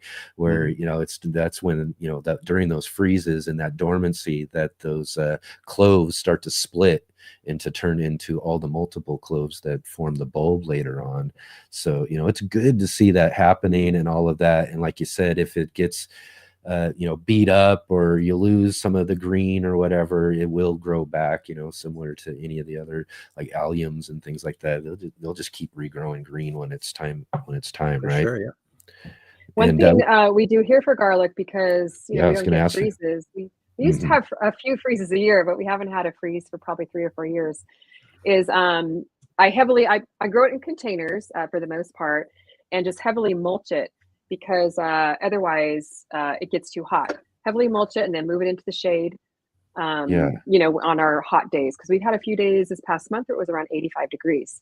That way it helps kind of keep the cold in and the heat out a little bit. Have you tried ever? I mean, I've heard people talk about in the South that they'll take cloves and put them, say, in their fridge or freezer or something for several weeks during the wintertime and then plant them out. I did do that a couple years ago, but it didn't really seem to make a big difference. So I just kind of stick them in the ground, or actually in my containers, probably November-ish. And then, they pretty much break through with shoots within a couple of weeks. And then, I harvest them like in the early summer. I don't always get the hugest garlic because we don't have a super cold winter, but at least I'm getting some fresh garlic. So I'm always happy about that. Exactly. And then too, as I mentioned as well, for those who maybe didn't get the earlier start and they can, and they think about the garlic in the spring, that, you can get them started. It's about what you expect. Don't expect the huge bulb or anything like that, but those garlic greens are really good too. That's right. They are. Right on. Excellent. Thanks for the question, Serena. If anybody else has any questions as we're moving along here, definitely jump into the chat there with your questions and we'll drop those in. Let's see here. I also wanted to ask you all a little bit about, is there anything new or anything like that you're planning on adding to your garden spaces this next year? So I'm adding canning. That's not quite what you asked, but canning and preserving is brand new for 2025 for me to learn how to do that. And like I was saying, it's the addition of a lot of the vine crops. Like I want to grow more of the melons, all different kinds. And that's what I cleared out space for, and might build a smaller garden just for vining crops. And we'll see how that goes. I have a handful of beans, which of course I can't ever remember names of anything, but I'm growing different beans this year too. But as Kim was saying, I'm trying to cut down what I grow to more of the stuff I enjoy to eat. So that's where the focus is going to be this year. Yeah, that is kind of big, is, really when it comes down to it, is grow the things that you're going to eat, that sort of thing. And then kind of have some fun and play around with a few other things just for the experience. But I try to do that more and more throughout the years as I've been gardening too, is just to kind of really focus in on that stuff that I'm going to be using the most throughout the year. I moved some dwarf fruit trees into my garden, which a lot of people sometimes don't do that. And I've moved in a grapevine for a trellis.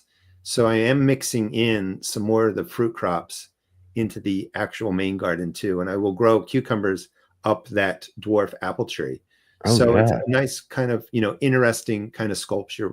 Again, that's what I like to call it, for your garden, because everybody's garden is unique. So it's kind of your canvas to really create what you want, but bringing just the stuff that I enjoy, and we'll see how it grows. Yeah, right on. How about for you, Kim? You got anything, is something new that you're looking forward to growing this year? Well, I'm always adjusting the space because of shade issues. I mean, either our trees grow or the neighbors' trees grow. We don't have, as much space. Gary's is, more sprawled out and has more of a central garden where really good sun exposure.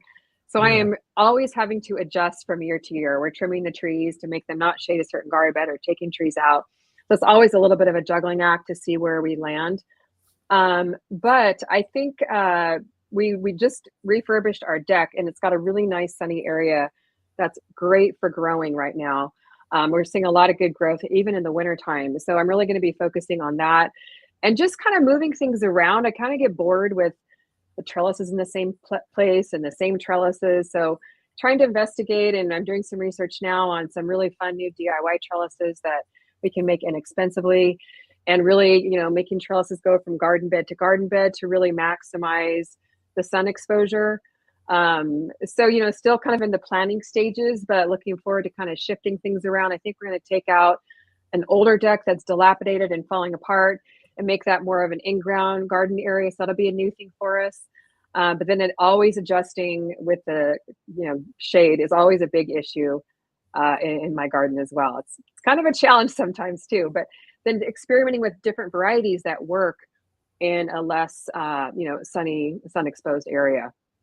Yeah, definitely comes down to the varieties, and like you said, I gotta work shade cloth a bit more to myself this year as well, because for those of us who are growing and have these, just I mean, our summers have been getting more and more extreme every year, and that's just really helpful, like we touched on earlier too, some good shade cloth strategies.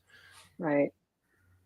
Right on. So, and again, with your gardens, it's uh, I'll ask each of you this too. Look at some of my favorite questions though too. Or what is your favorite thing to grow in the garden?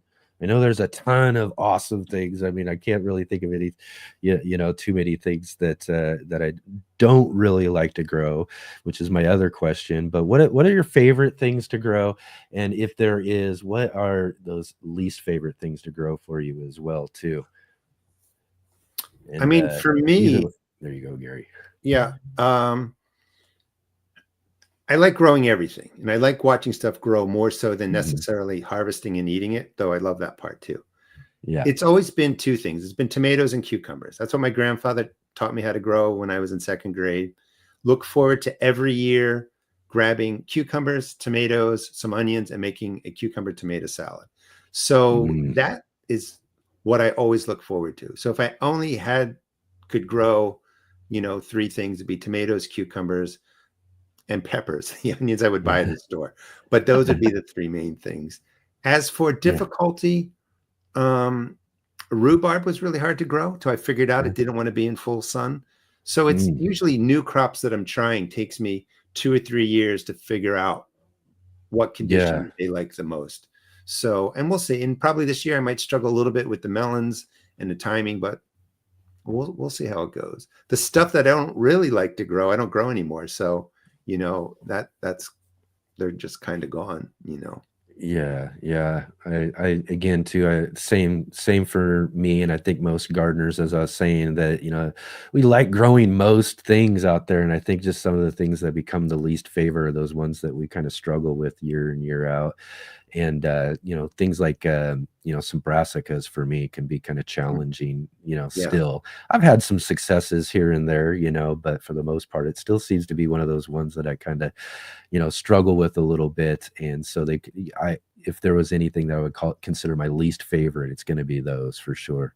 It would be Brussels. Yeah, Brussels sprouts. I stopped. They're impossible. Yeah, they're impossible. Yeah, I struggle with those too because they need cooler temperatures. We don't always have a long period of cooler temperatures. I tried growing Brussels sprouts for years too, and finally just decided my neighbor grows really good Brussels sprouts because he has a full sun exposed garden in the wintertime. So he'll give me his Brussels sprouts, which works out great. He grows beautiful broccoli in the wintertime. So I kind of stick to things that really work for me. I love growing greens this time of the year and herbs. I've learned to grow more compact varieties of like broccoli and things like that because the other ones just don't work here in our climate. I did discover a brand new tomato last year that I have to say was my very all-time favorite. It's called the mushroom basket tomato. I don't know if any of you have ever grown it, but it's just a gorgeous tomato, kind of a ridged edges, and really did well on the tomato string trellis. That's definitely something I can't wait to get new plants in for that.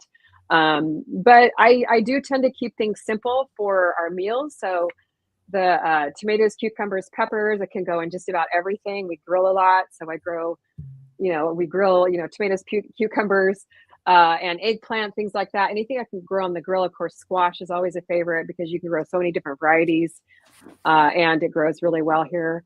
And then I always just try and grow a ton of herbs because I love just putting herbs in everything. So stick to that, and then discover some new fun varieties too. Is always fun to try new things. One thing that is a beautiful plant, but I just don't like, and I know it's very popular and it grows really well in heat, is okra. So sometimes I grow it just because I love how it looks, but I just don't like how it tastes. So I don't grow a lot of it, but it certainly is a beautiful plant. And I know Gary had some nice okra growing and likes it actually. So if you eat it raw, we tried a few at your garden, I think, Gary. Raw I like it raw right off the plant. So I eat it. I don't cook it up because it gets kind of slimy, but I just pick it and eat it, and I enjoy it that way. Yeah, that would be, just, and again too, I'm pretty much a big garden grazer. I love just getting out and eating things right off the plants and everything. But I also kind of, as you were talking about, Kelly, is, I love growing things that I don't really like to eat that much. One of my favorite things, I talk about this on the show all the time, one of my favorite things to grow are eggplant. And I'm not big on eggplant myself personally, but I have friends who really enjoy eggplant. And for me, I just love growing the plants. I love the flowers, the fruits, just, there's just so much that I like about the whole growing experience for them. So it's fun for me to grow those things and then be able to share them with others, even though I don't necessarily, like them that much. I mean, there's some things that, I've had some friends make with eggplant that have been pretty good, but for the most part, I'm not a big fan. It is fun to share your extras with your neighbors and friends, and you never know, it could really get them into gardening, but it definitely gets them excited about the taste of something homegrown. And it's fun to, we cook a lot of wood fire pizza in the summertime and have friends over and then just wander through the garden. I have people harvest what they want to put on their pizza. And it's really fun because some people will say, I never knew that's how a cucumber grew. I never knew that's how a squash plant looked. So it really is fun to introduce, our loved ones to growing their own vegetables as well. Yeah, that's the thing too. Just have some fun growing it, even if you're growing it for someone else as well too, because it's fun to share. And then again too, like you said, you just might pass along that kind of experience to them, and they might start growing their own, right? That's right. Right on. Excellent. Okay, so real quick here before we get moving on today, it's just been so awesome to have you two here joining with us for this conversation today.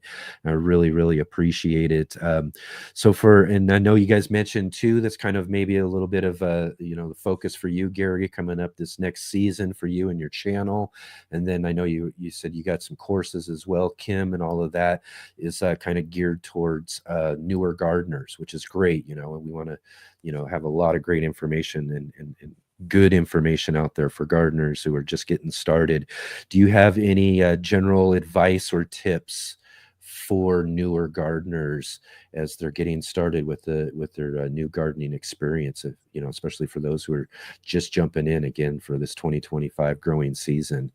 And again, we'll start with you, Kim. Do you have some great Sure. I would say just really keep it doable. Like evaluate, number one, what do you like to eat? Just talk to your family. Let's pick like 3 to 5 vegetables and let's all do this together. It's tough to do, not always tough, but it's more fun when you do it together. I should put it that way. So pick 3 to 5 vegetables that you like to eat and just get started. Whether you just start with a few containers, or whether you're going to start with a raised bed or an in-ground garden, just get out there, get some seeds. Watch our videos so you know how to do it, inexpensively and how to make it doable for the time that you have. So evaluate what you like to eat, how much time you have to tend to a garden, and then your space. We just did a video on actually planning your space, like how to decide where to put your garden for maximum sun exposure. So just jump in and manage your expectations that things are going to die. It's okay. But as long as you've got something that you're growing and something that you're harvesting, and then you just adjust from there, whatever mistakes you might have made, and make the adjustments to help your garden grow even better the next time you plant. But I think the biggest thing is just digging in, experimenting, giving it a try, and don't be afraid to make mistakes. Yeah. Maybe kind of journal a little bit through those first few gardens as well. Definitely. It's always helpful. Well, one of the things I was going to add is journaling. Like if you're brand new to gardening, just write down when an insect shows up or a disease shows up. And you might not be able to use it this year, but that will give you an idea of when that stuff shows up in your garden. And the best way to prevent it is to really start 2 weeks early. And there's no easy way to find that except through keeping a journal. The other tips that I recommend is grow what you can actually harvest and consume. And I've learned this from experience. Like I love kale, and I used to grow 8, 10, 12 kale and collard plants. My wife and I can't eat all of that.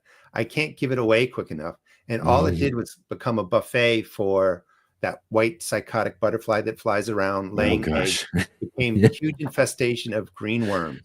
By shrinking down to 4 or 5 plants, we eat through them quicker than the insects can get to it. It's a much easier to tend. And I was getting better quality and quantity from fewer plants. Same thing with zucchini. Like I might used to plant 6, 8, 10 different varieties of squash and zucchini. Vine borer would come in, squash bugs would come in, kill out a lot of the plants. So now I grow maybe 2 squash plants at a time, and I succession plant them. So you get through the cycle of that vine borer. And some of my best zucchini and squash are really planted August 1st, not May 1st. So keep planting, but you don't need as many plants as you think. Just keep them going through the season, space them out, because it's a lot easier to take care of 2 plants than it is 6 or 8 plants. And each garden's going to have that plant that's really problematic. Like peppers, I can grow 1 billion of them because they don't get any issues. So, it doesn't matter with peppers, but squash, brassicas, etc., I have to be careful with how many I put in the ground. Yeah, definitely. That's great idea.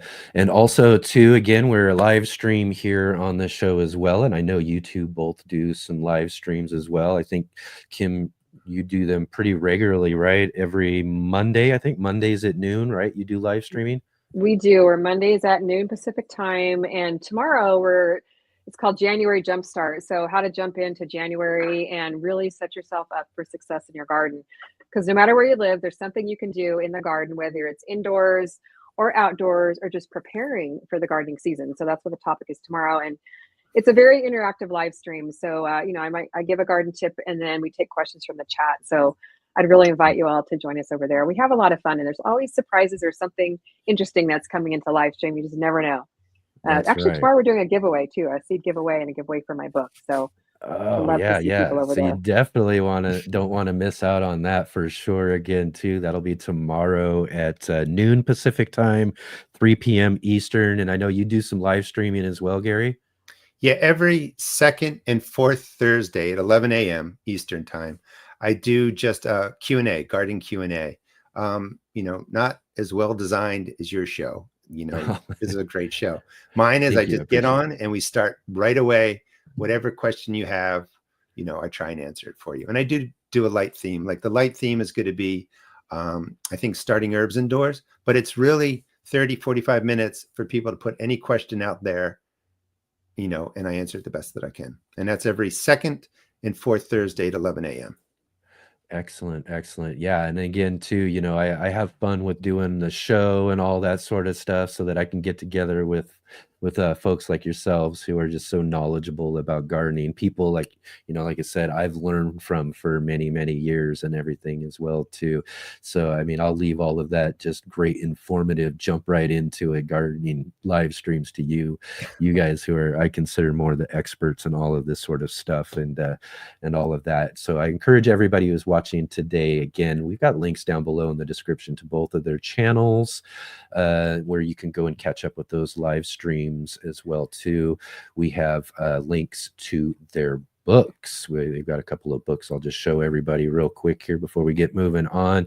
Cali Kim's got one just came out, The 10-Minute Gardener. And like I said, in the link down below, you can get a copy of that. And I believe, as she mentioned too, that you can get a signed copy right now through that link that we have down below.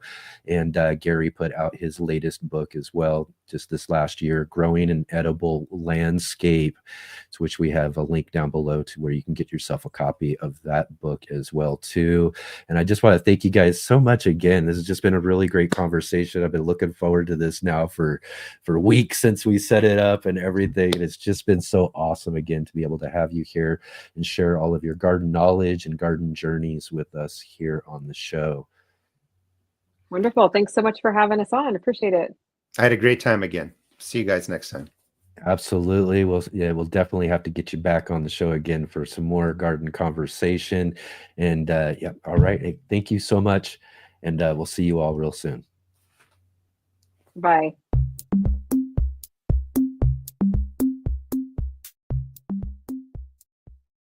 Let's Get Growing is sponsored by IV Organic. Hi, my name is Charles Malky, biologist and plant expert with IV Organics, where we grow cool plants and author Saving the World with the Home Garden. IV Organic 3-in-1 Plant Guard has 7 natural oils that protect your plants, not just from the summer heat as well as winter cold, but also protects your plants from damaging insects and rodents. The oils in the product include castor, cinnamon, clove, garlic, peppermint, rosemary, and spearmint. These oils are natural insect and rodent repellent oils, which are encapsulated by the base powder, offering your plants months of protection at a time. 1 application per year will suffice for protection against damaging summer sunburn and winter sun scald, but if the target is pests, application as much as 2 to 3 times a year may be necessary.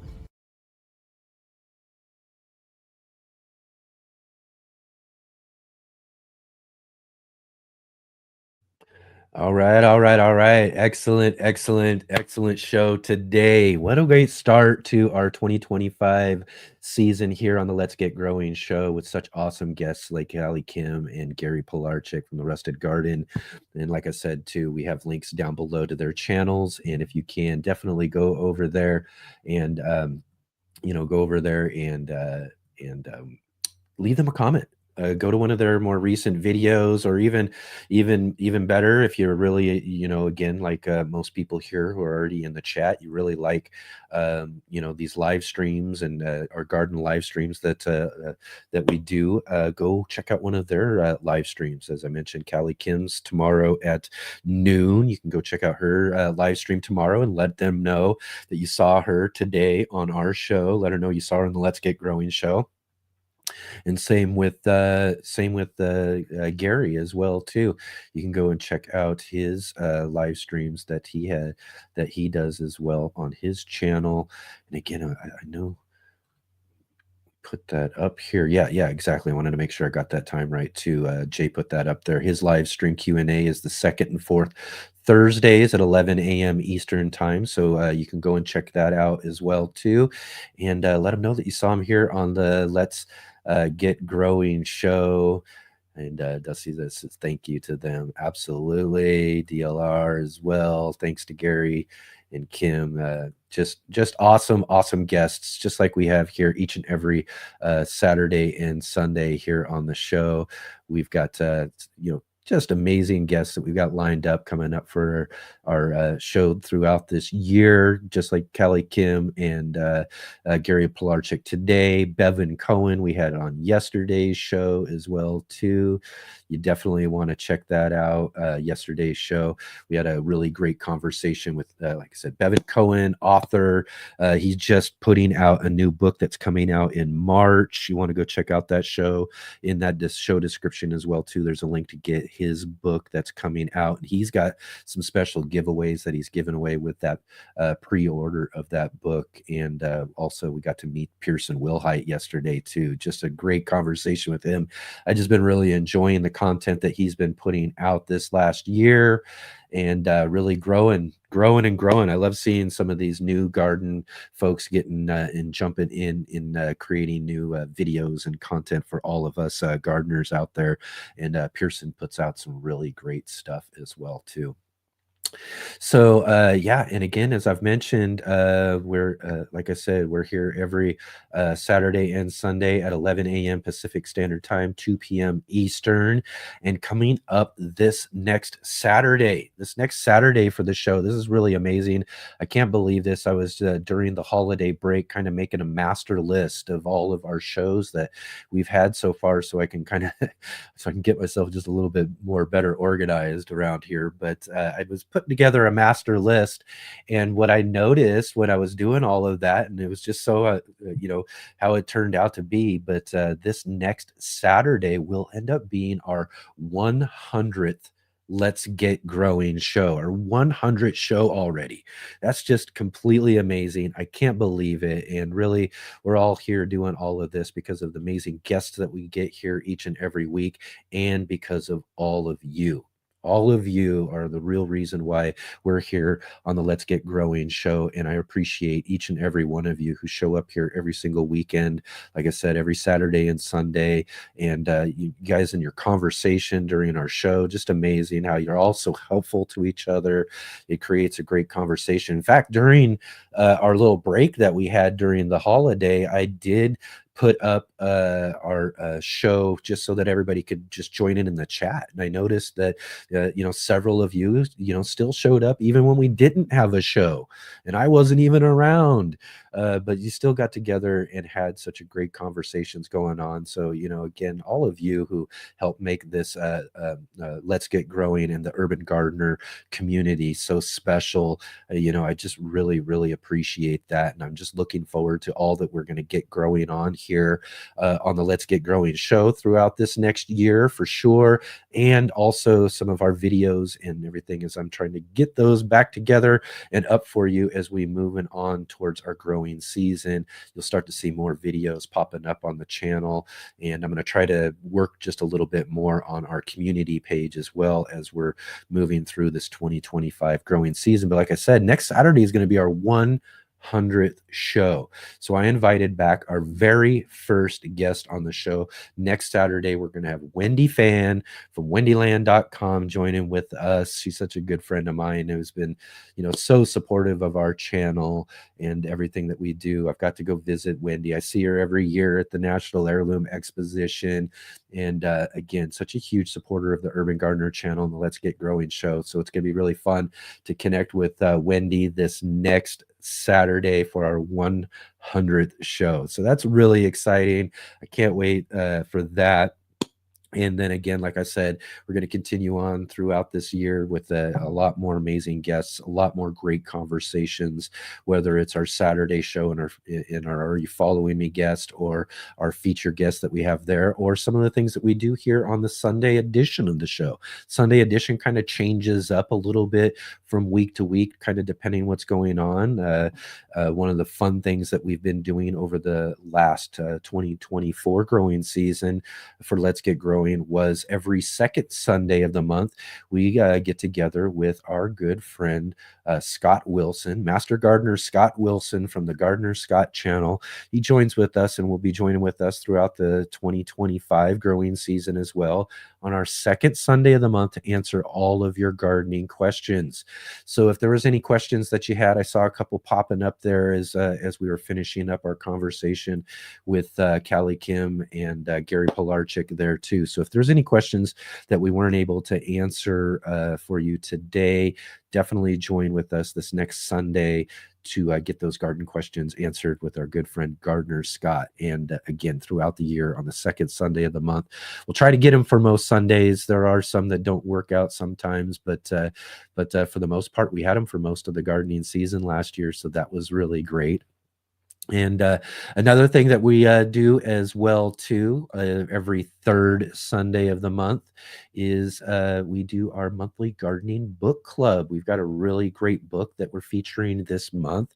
We're looking into Botanic Gardens of the World by Deborah Trentham. In fact, this is just Just such a great book. We did a book, White House Gardens, All the President's Gardens, a couple months back, and that was really great. It's just such a historical look at those White House gardens. This is very similar too. We're looking at, and the few that I've gotten through so far is I just got my book actually just a few days back, so I've been really digging into this.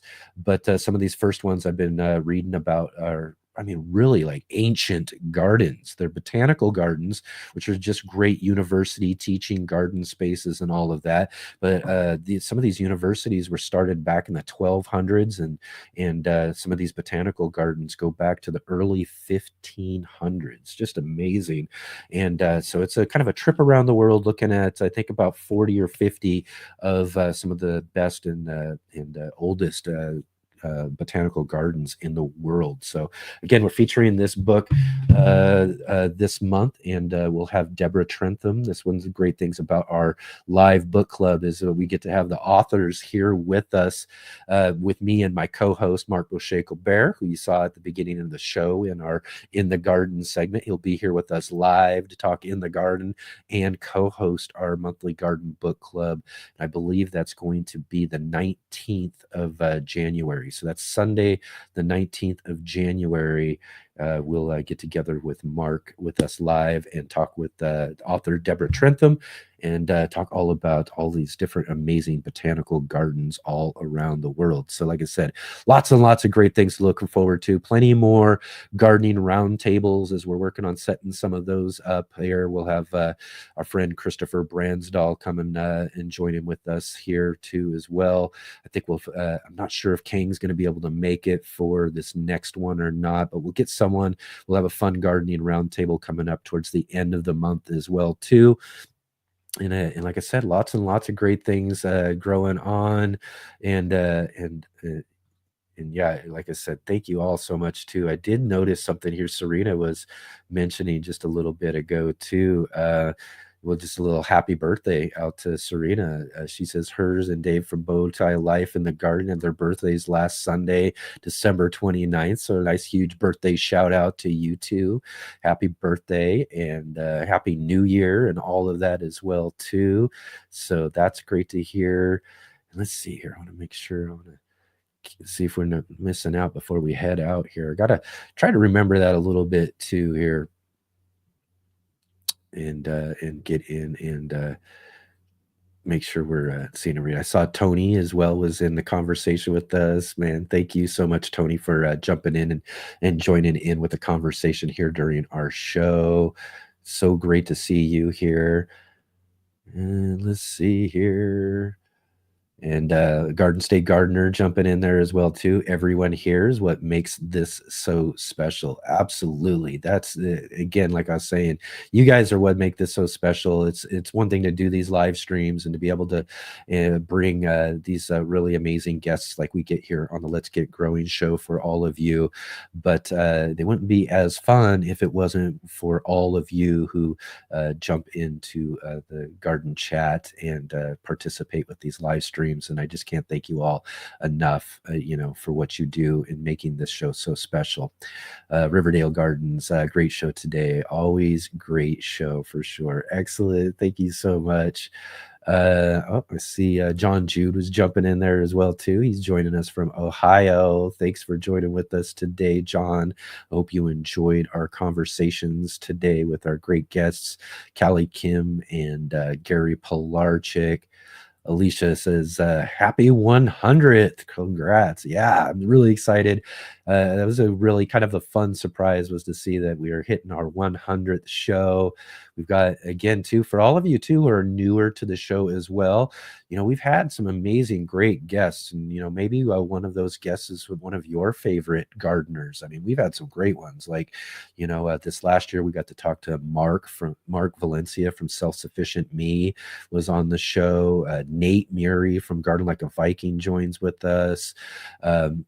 Growfully with Jenna was on this last year. She's going to be back on the show here coming up in a few weeks as well too. I'm telling you the list. It's 100. We're talking 100 shows so far. You won't believe just the amazing gardeners that we've had. Again, like I said, Gardner Scott, John mentions Gardner Scott right there. You won't believe all the amazing guests that we've had. So you want to go back, check out our live page on our homepage here on YouTube, and go to the live tab and go and check out one of those previous shows as well too, if you haven't had a chance. And maybe you'll see one of your favorite gardeners on one of our previous shows, and then hopefully maybe again on one of our future shows. And if you don't see one of your favorite gardeners on our show page there as well too, get down in the comments in the show comments, and let me know if you have a suggestion for somebody that you would like to see on the show. We're always working on bringing new guests on the show, or maybe again too, maybe there's someone that you want to see back on the show as well too. Maybe you missed them the first time and you didn't get a chance to ask them a question that you've always wanted to ask them, and maybe we can get some of those guests back with us as well too. And again, thanks again, Adam, too. They're great live today. Awesome conversation in the chat. Excellent, excellent. All right, everybody. I think it's just about time for us to wind this all down. And if you are here, right here at the end of the show, definitely, if you can, and you haven't already, click the like button, hit that thumbs up. And if you haven't subscribed to the Urban Gardener channel yet, definitely subscribe and hit that bell notification to be notified of all of our upcoming videos and live streams, and be sure to help us grow our audience, get more people into the conversation during our chat. So be sure to share. Maybe you've got one of your favorite gardening groups out there that you participate in, or again, online groups, a Facebook group, or maybe you've got a Instagram page or something like that. Definitely give it a share. Give us a share, and let everybody know everybody out there in your gardening community know about our Let's Get Growing show, and help us grow our audience this year as well too. I mean, we've done such an exceptional job of that this last year. I just really look forward to everything that we'll be looking towards the next year for as well. Also, again, links are down in the description below. Go check out those links to Gary and Kim, their new books. Check out the links for our other social media. We've got our Urban Gardener Community Facebook group of our own, the Let's Get Growing group. There's a link to down below. I'd love to see you all in that group. And again, such an amazing show today.